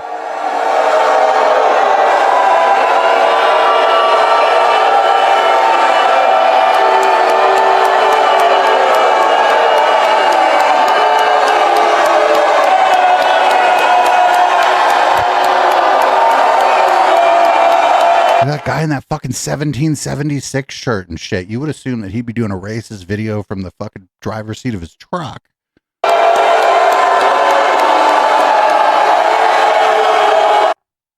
Fuck yeah. Like, this is, JD Vance wants to be popular too, so this ain't good for him. Like, just for his overall psyche.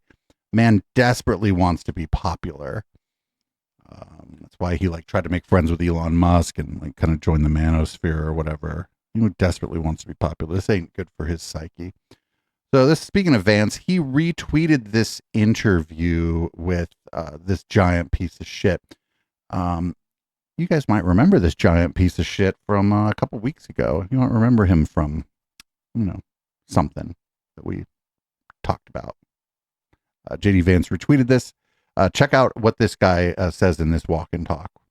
Christchurch senior pastor Doug Wilson makes no apologies for his beliefs on God and country. I'd like to see the town be a Christian town. I'd like to see the state be a Christian state. I'd like to see the nation be a Christian nation. I'd like to see the world be a Christian world. And now Wilson's controversial views as a Christian nationalist are gaining sway in the nation's center of power with the recent opening of his new church and high-profile parishioners like Defense Secretary Pete Hegseth.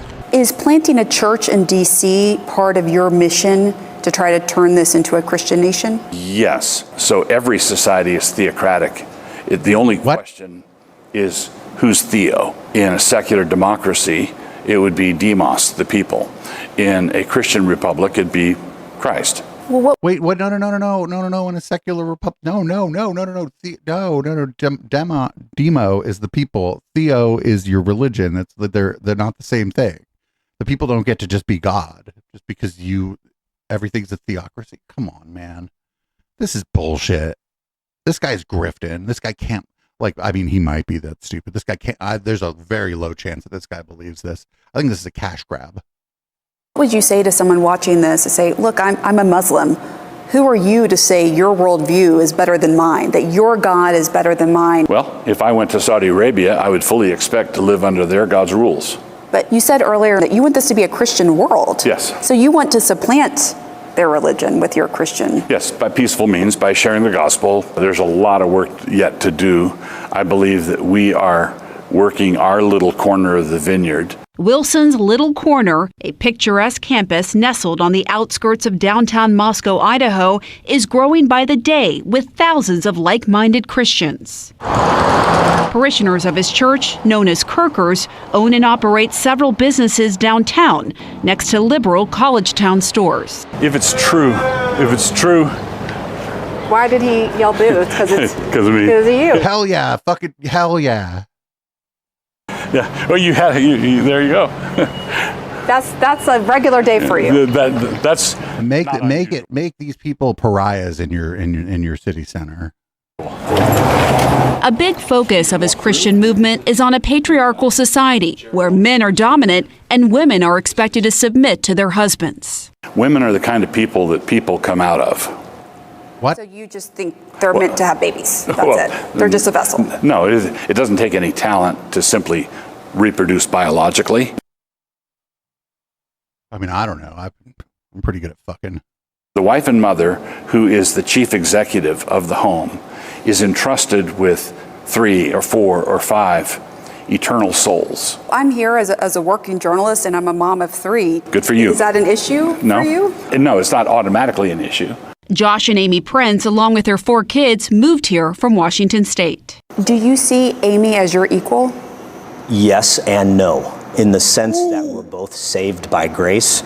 We're absolutely on equal footing, but we have very different purposes, God-given. But do you see yourself as the head of the household, as the man? He is the head of our household. Yes, and I do submit to him. So like moving here was ultimately your decision. Yes. That's a great example. Wilson says in his vision of a Christian society, women as individuals shouldn't be able to vote. His fellow pastors, Jared Longshore and Toby Sumter, agree. In my ideal society, we would vote as households. And I would ordinarily be the one that would cast the vote, but I would cast the vote having discussed it with my household. Okay, that's enough of this. This is a pretty long segment. You can grab it from the docket if you want to check the rest of it out, though. Obviously, it's in the show notes for the podcast and ! Docket in the chat.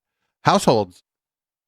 Am I a household? Oh, probably not. I'm not married, and I live in Oakland. That is definitely not a household, right? You cannot be a household if you live in an apartment in Oakland. They literally mean like married with kids and own the property you're on when they say household, right? Probably also mean white, but yep, probably also mean white. So Trump is building a very expensive ballroom in the White House, everybody. I don't know if you knew about that. It's fantastic news, right? Fucking great. It's gonna be the gaudiest fucking thing in the world. Shout out to whoever made this video. Very funny stuff. Shoppers'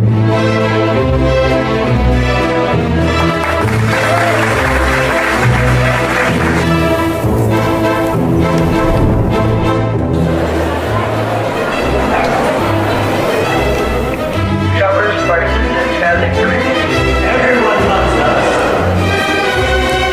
They made us great. We didn't deport them, we erased them.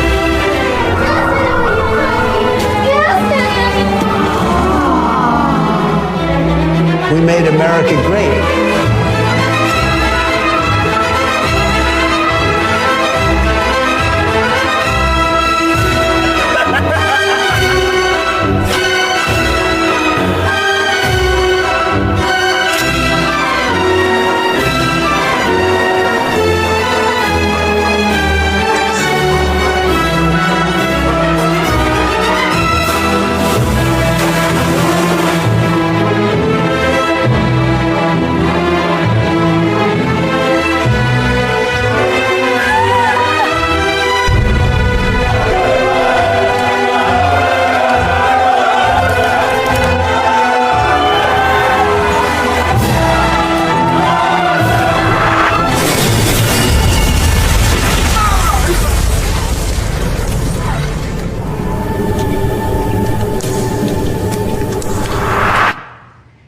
And that was the end of the first phase of democracy as laid out by the Founding Fathers, and the beginning of the healing. That was fucking something. So yeah, if people want to check that out, it's on the docket. If you're listening on the podcast, if you made it this far through the podcast, it's in the show notes, and I just posted a link to the docket for the live viewers. That was some shit. So that ballroom is going to be so gaudy and ugly. It's okay. Like if a normal president was like, hey, there's this ballroom that we have here is kind of outdated and we want to update it a little bit. But they weren't. Did I hear right that they're going to spend $200 million on the fucking ballroom? That's just fucking going to coat the shit in gold. Like a fucking ugly, tacky fucking bullshit. If a normal president was like, we're going to, listen, I know times are tough, but we want to upgrade the TVs and whatnot in the ballroom. Like nobody would care. But this guy, he's going to fucking coat it in gold and shit. It's going to be fucking so ugly and so expensive. Now here's RFK Jr. Apparently we're cutting $500 million from mRNA research because mRNA bad because podcasts say so. Hi, it's Robert F. Kennedy Jr. here, your HHS secretary. At HHS, we have a division called the Biomedical Advanced Research and Development Authority, or BARDA. BARDA drives some of our most advanced scientific research. It funds developments of vaccines, drugs, diagnostics, and other tools to fight emerging diseases and national health threats. Over the past few weeks, BARDA reviewed 22 mRNA vaccine development investments and began canceling them. Let me explain why. Most of these shots are for flu or COVID, but as the pandemic showed us, mRNA vaccines don't perform well against viruses that infect the upper respiratory tract. What? Wait, what? No, I think that's what? They didn't perform. What? COVID vaccines were like a medical miracle. What is this guy talking about? Here's the problem. mRNA only codes for a small part of the viral proteins, usually a single antigen. One mutation and the vaccine becomes ineffective. It becomes less effective, but so what? This dynamic drives a phenomena called antigenic shift, meaning that the vaccine paradoxically encourages new mutations and can actually prolong pandemics as the virus constantly mutates to escape. No, one of the reasons a virus mutates is because it keeps infecting more people and has more opportunity to mutate.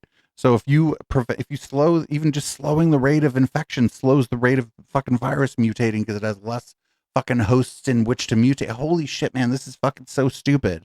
Like, I'm not even close to an expert on this stuff, and I know why this part right here is wrong. The protective effects of the vaccine. Millions of people, maybe even you or someone you know, caught the Omicron variant despite being vaccinated. That's because a single mutation can make mRNA vaccines ineffective. No, that's not true. People, first of all, the vaccine doesn't prevent you from getting it. Oh, this is so stupid. First of all, it's not designed to prevent you. This was not designed to prevent you from getting COVID, like, at all. What it did was it made so your symptoms, so you didn't die, so you didn't go to the hospital. And because the symptoms were one of the means of transmission, it also reduced the transmission of the vaccine or the virus. Because if you don't know that you have the Omicron or whatever, and you go somewhere, but you're not coughing all over everything because you don't know that you have it, you're less likely to spread it. This is so stupid. The same risk applies to flu. After reviewing the science and consulting top experts at NIH and FDA, HHS, the ones you didn't fire, has determined that mRNA technology poses more risks than benefits for these respiratory viruses. That's why, after extensive review, BARDA has begun the process of terminating these 22 contracts totaling just under $500 million. To replace the troubled mRNA programs, we're prioritizing the development of safer, broader vaccine strategies, like whole virus vaccines and novel platforms that don't collapse when viruses mutate. Let me be absolutely clear. HHS supports safe, effective vaccines for every American who wants them. That's why we're moving beyond the limitations of mRNA for respiratory viruses and investing in better solutions. What the fuck? But it's not limiting. Like there's other vaccine research going on that I'm sure is being fucking cut too. This happens right as it was starting to seem like there was going to be a fucking HIV vaccine too. Oh God, what a fucking mess. I don't know. Other countries are just going to have good vaccines and we're not, everybody. And if you die, it's because you have weak genes, like somebody in the chat called eugenics crap. If you die, it's because you have weak genes. They're not funding research into fucking attenuated or whole virus vaccines. This is all just lies. Here's President Trump on this.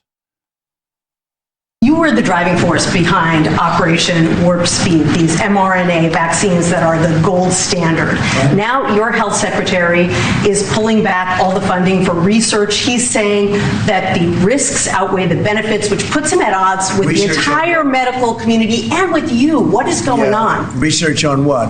Into mRNA vaccines. Well, we're going to look at that. We're talking about it, and they're doing a very good job. And, that is a pass. With Operation Warp Speed was, whether you're Republican or Democrat, considered one of the most incredible things ever done in this country.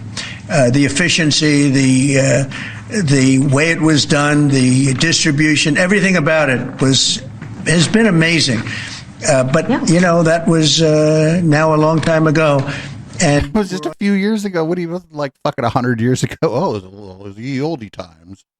To other things, but we are speaking about. We're moving on to other things. About it in tomorrow at 12 o'clock, and we'll determine. We're looking for other answers to other problems, to other sicknesses and diseases, and I think we're doing really well. Yes, I think we're doing really well. I did the best when I did this thing, but now that the other guy wants to do it, like to not do the thing, now it's the right thing. Doing a great job. Oh my fucking God! I don't run a lot of fucking like late night people, but Stephen Colbert, I feel like, has channeled the like all of us. This is pretty fucking great here, and there's a lot of rumors that CBS fired him under pressure from didn't fire him really. He's through May of 2026. I think it's probably the end of his contract, not renewing his contract due to pressure from the administration. So I guess we are all kind of Stephen Colbert. Oh, there's bad news of fans of Living because Health Secretary RFK Jr. just pulled $500 million in funding for vaccine development. Now, we have 10 more months of this show, and I want to give a measured, nonpartisan response here. You roid-addled Nepo clown.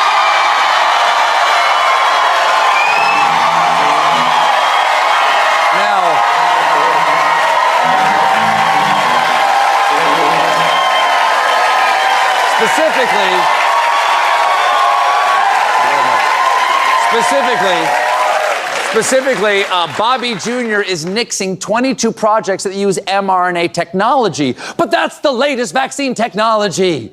That's like saying, kids, I'm turning off the GPS. We're going to make our way to Six Flags by using the stars. Hand Daddy the sextant. Yes, crank down windows in Daddy's car. There you go. All right, there you go. Now, yesterday, RFK Jr. tried to defend the indefensible. Most of these shots are for flu or COVID, but as the pandemic showed us, mRNA vaccines don't perform well against viruses that infect the upper respiratory tract. Counterpoint, you roadkill munching, Luddite, human Slim Jim. You're gonna kill people. Yeah, this guy's kind of off the leash now because what are they going to do? Fire him again? I hope that when he gets out of this, he goes back to the old Colbert Report. That would have been amazing. Or, I mean, the man's worked like all his life actually, and he's not poor, but he's not like super Hollywood rich. So also, if he just goes away, that's fine too. Anyway, in more anti-vaccine news, there was somebody started shooting at a CDC location at Emory University in Atlanta. Emory University right now continuing to urge people, including students, to shelter in place. The entire campus of the Centers for Disease Control and Prevention, which is nearby, also on lockdown. Our John Miller spoke to his law enforcement sources and is now learning new details about the suspect and possible motive. CNN's Ryan Young is on the scene. Josh Campbell. As soon as this happened, they started shooting up the fucking CDC like at Emory. I was like, this is an anti-vaxxer, almost certainly an anti-vaxxer. As soon as this broke, I was like, we all know, we already know who this. You don't go shoot the CDC. Right? There's only one reason to start firing at the CDC, and it's because you're an anti-vaxxer. I'm not saying it's a good reason. I'm just saying it's the only reason anybody would. Standing by with more details. Ryan, what like more? A dispute maybe, like your abuser and your fucking partner that you're abusing works there or something? We're learning about potential motive here. In here, Jim, and we know that the news conference should start in the next 10 to 15 minutes or so, but we do have that new reporting from John Miller.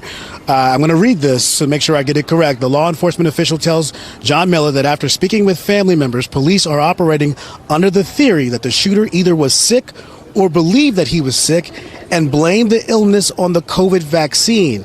So you understand why he may have been targeting the CDC. That's information that we're getting. And we've also been told that people around that area believe they saw that gun being pointed toward that building. That goes along with the reporting that we had earlier. And of course, I told you about sources telling me we needed to be here around 4:50 because they believed someone was trying to attack the CDC. This person, of course, according to the folks who were outside the CVS, was standing there with what looked like a long rifle, dressed in black, firing toward that building. We have that video that you played at the top of this show where you can hear shot after shot, people saying they heard as many as 30 shots. We believe at that point, an officer, DeKalb County police officer, engaged with the shooter. That officer was shot. We know the suspect was taken down and killed.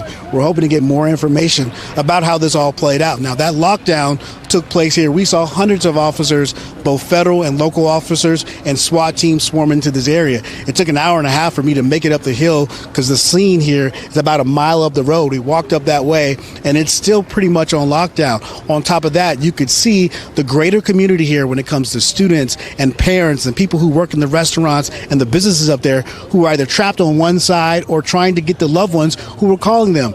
That tweet that you talked about really stood out to all of us in terms of from the Emory campus talking about hide, run, fight. That was really a part of this process here. So as we worked that together, we knew from our federal and local law enforcement officials that they were taking this seriously. They had an active shooter. One of their own had been shot. And now within the next 15 minutes or so, part of this investigation will be revealed to us when they have this news conference. One other point I want to bring up, Jim, they did do a sweep of the buildings and they were bringing additional SWAT officers in because you have a large campus like this, a beautiful area. You want to make sure there are no other pockets of people hiding or in need of help. We're not sure if anybody else was injured when these shots were being fired, but that's something that we're going to be trying to confirm in the next 20 minutes or so. So many shots as we heard that audio.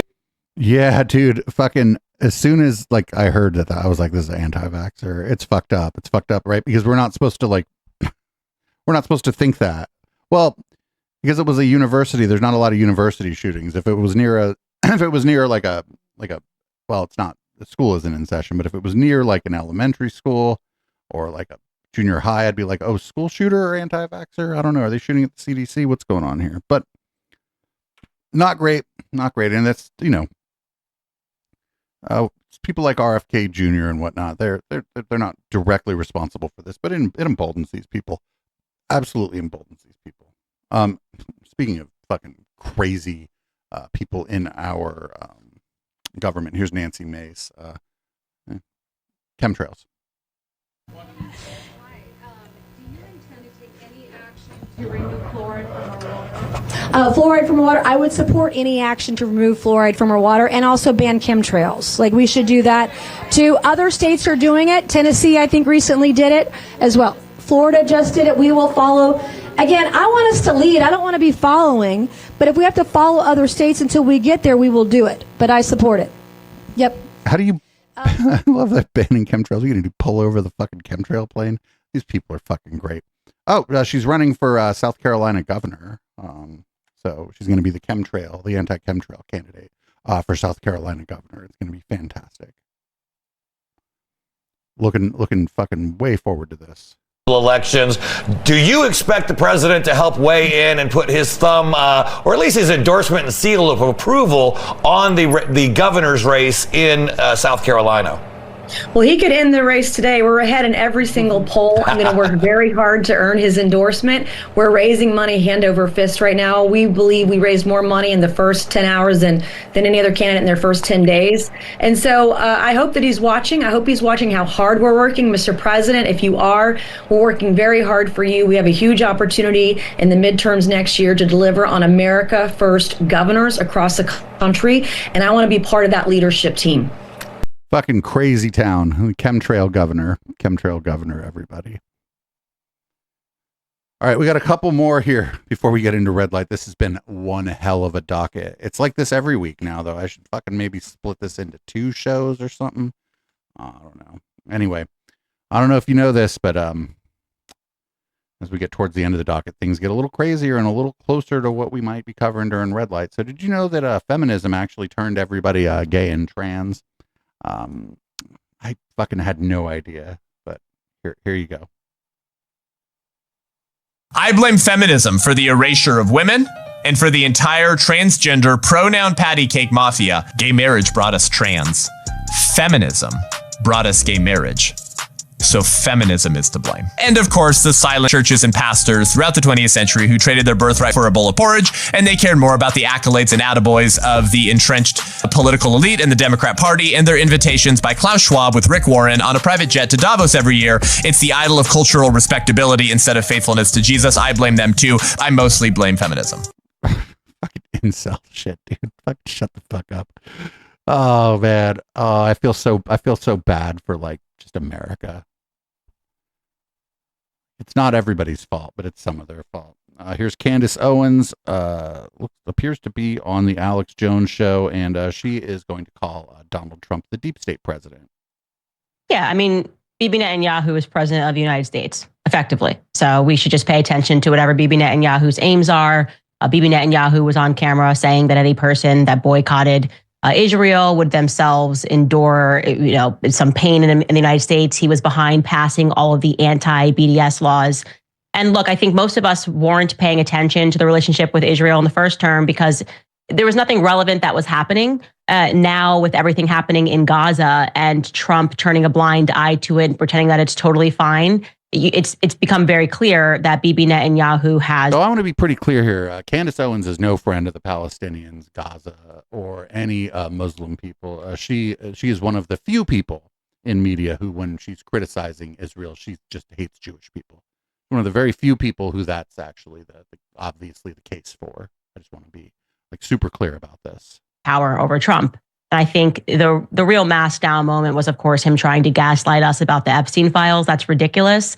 Trump is smarter than that. And I'm telling you that Trump reads the room correctly. So the fact that he intentionally read the room wrong and then said, if you're still interested in the Epstein files, I don't want you as my supporter anymore. He tweeted that effectively. Ridiculous. Absolutely. I mean, she's right, but again, she's fucking, this is all a new world order conspiracy theory shit, not concern for the Palestinian people or whatever. She would be just as happy for them to die. It's just that she's able to use them as a prop in her crusade against the Jews. And it's not great because this can be pointed at by dishonest people who would essentially say that my criticism of Israel is similar to Ms. Owens, which is incorrect. Here we go. We got Charlie Kirk, housing expert. Amazingly, crime is actually going down across the country. The Donald Trump effect is real. The more that we do mass deportations, the more that criminals know that they might end up getting a prison sentence, the more that we're seeing the rate of violent crime decrease. But that is not stopping, of course, all violent crime. Washington, D.C. is no different. Washington, D.C., we saw a massive increase in carjackings when we just decided to stop policing. Wait, what? Let's just take a step back. Who's we? I was recently asked to give advice to a group of Republican lawmakers and donors. They said, Charlie, what is the issue that you think Republicans should own and should be known for? I said, honestly, we should be much tougher on crime. We need more people in jail. We need more arrests. We need no let's just say, ease. We need no accommodation to criminals. People do not like criminals. Make liberals defend them and celebrate them. We need more police officers. We need higher standards. We need more rigidity. We do not have enough people in jail in this country. And that is shocking when people hear that. They say, oh, we have a violent crime is down, but also we need to put more people in jail. So far, so good. An industrial complex. We're just a more violent country than other countries. We also, the average rapist only spends about 5 to 6 years in prison. Where are all the suburban women that talk about how terrible rape is, as they should, and yet they're not marching in the streets demanding that rapists spend more time in jail? More people. 5 to 6 years is a long fucking time. Jail, longer sentences, and more cops on the street, more enforcement. One of my hopes is to turn the Republican Party into a resolutely stronger party on crime. The Democrats, they can't do this because they think it's racist. They have to pander to a criminal base of their party. And they think everything is through racial and systemic terms. We are not harsh enough on crime in this country. We put up with it too much. We try to accommodate the criminal. And this is not just about stopping criminals. If you enforce the law, housing will be cheaper because more of the country will be livable. When you think about it, wait, what? That's what I heard, is that if the cost of housing goes down as crime goes down, safe neighborhoods are the cheap places to live, are all the safest places. Housing prices go up so much because you have a small group of law-abiding young people that want to live in certain zip codes. Why don't you open up more zip codes? If you enforce the law, we'll have more manufacturing here in America. If you enforce the law, the economy will grow faster, and the economic loss from crime is in trillions of dollars. The Republican Party needs to become harsher and harder on crime. This is all fucking stupid. Like, he just said that, like, the cost of housing will go down because crime goes down. Like, I just can't, like, the places with lower violent crime tend to be higher socioeconomic status places. Like, this guy's an idiot. Also, like, 5 or 6 years in prison is a long fucking time. Anyway, we got 2 more stories before we go into red light. Did you guys know that for a while I thought Stephen Miller's wife had maybe left him for apartheid Clyde Elon Musk, but I don't know, maybe that didn't happen. Anyway, she has a podcast, and here's her interviewing JD Vance. Some Marco questions. What's the most surprising thing you've learned about Marco? He also has a sweet tooth, which, you know, he's in great shape. He works out, but he can, house ice cream to the point where half the time that I see Marco in the hallway, it's because he's just been down to the Navy mess in the White House and he's gotten a bunch of ice cream. Wait a minute. Weren't they talking about how Joe Biden's a pussy because he eats ice cream? I remember that. Do you remember that? What kind of grown man eats ice cream? Fucking Jesse Waters on the 5 or some shit. Either Jesse Waters or Greg Gutfeld or whatever. They're like, is he eating an ice cream? Marco Rubio is known as a funny jokester. What's the funniest joke he's told you? I can't repeat it here. Had with him. Okay, so you guys will have to determine whether we can actually put this in the We can final. cut it if not. Final We cut, can but cut it here's- if not. Oh, it is a racist joke. We were talking about something very serious related to the Middle East, and he starts this joke totally deadpan. He's like, I learned something interesting about the Middle East because I had a constituent call a few years ago when I was in the Senate, and a woman was visiting Israel. And this is not going to be great. Her husband died while they were in Israel. And I was like, oh man, that's terrible. And she was trying to get help from us for how to get the body back to the United States. And she said to me, man, I don't know. Maybe I don't want it back. The last time somebody the last time somebody died over here, they rose from the dead 3 days later. And I didn't know until the very end that it that was the last time someone died there. What?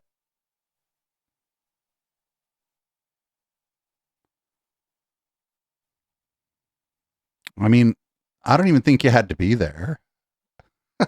What the fuck, dude? Jesus, somebody in chat said Jesus. That's correct. That's correct. It was a totally bullshit joke. I was like on the edge of my seat. Like, what happened with this poor woman? Or we got to watch Katie Miller's podcast sometime during red light. It's got to be torture. He's got jokes. He's got a lot of Florida man jokes. Yeah, he does. Because he's from, did you know he's from Florida? Ha ha ha ha ha. You'll take some crazy story from the Jacksonville Times, and then it ends up you think it's a joke, but it's actually something that actually happened in the Florida Panhandle. So that's not a joke, actually. That's just a story from Florida. Oh my fucking God. All right, we got one more. Anybody remember Tommy Lahren? Or we used to call her Tammy Lamborghini. I remember she would block everybody on fucking Twitter. She had like a meltdown and blocked like hundreds of people one time on Twitter because they kept like making up funny ways to like say her name wrong, because somebody said her name wrong once. She got hella mad. So everybody was all up in her mentions calling her like, I forget. It was funny shit. Anyway, here is Tammy Lamborghini on Fox talking about the gay games, the homosexual Olympics, some might call them. It was hard for me to actually find the competition, the sport. I thought perhaps it would be sports categories, but really what this is a giant pride festival. It's Hell yeah. Arts and crafts, singing, cultural moments, it's dancing, it's togetherness, it's for LGBTQIA+. I'm not sure by the time we get to 2030, there might be a few other letters added to that. I'm not entirely sure. But again, this is the gay community, the radical part of the gay community that doesn't want to be equal. They're bowling. Hella gay, fucking gay ass bowling, fucking soccer, gay ass roller skating. Oh, that might be, if that's roller derby, that is some lesbian shit. I'm not gonna lie. They got a dude on a bike, fucking gay ass cycling. fucking gay ass hockey. Look at me. We need our own separate things. We need our own separate areas. So that's what this is really about. And get away from people like you, yeah. Denver is vying for this, by the way. It's not a given. They are campaigning to be the chosen city for the... They're like, look at all these fucking gay ass sports, and one of them was fucking hockey, dude. Get the fuck out of here. Like this. He's like, it's all togetherness, and there's bowling. I was like, bowling? Bowling's gay now? Fucking, I don't know, man. Fucking everything's gay because gay people do the same things everybody else does. We just happen to be gay while we're doing it. The reason the gay games exist previously is because like the U.S. Olympic Committee would fucking kick you out of the Olympics if you were gay for a long time. They don't do that anymore. But now the gay games, it's sort of tongue in cheek. It's cool. I'd totally go. And especially now finding out that fucking Tammy Lamborghini's not going to be there.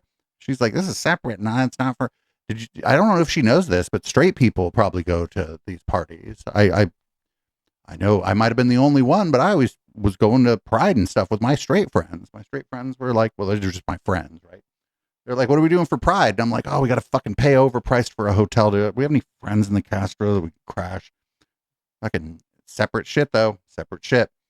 Anyway, this was 2.5 hours of regular docket. I need to start thinking about like maybe splitting this into 2 shows or something, but I don't have any other nights left, and I'm trying to actually work in a second day off during the week. So if you're listening on the podcast and you got all the way to the end of this, thanks for tuning into the podcast. If you're watching live and you've been here since the beginning, thanks for watching this since the fucking beginning. If you came in with the raid from Justin's channel, I'm very sorry. If Justin had other streamer friends, he could have rated something good instead of this.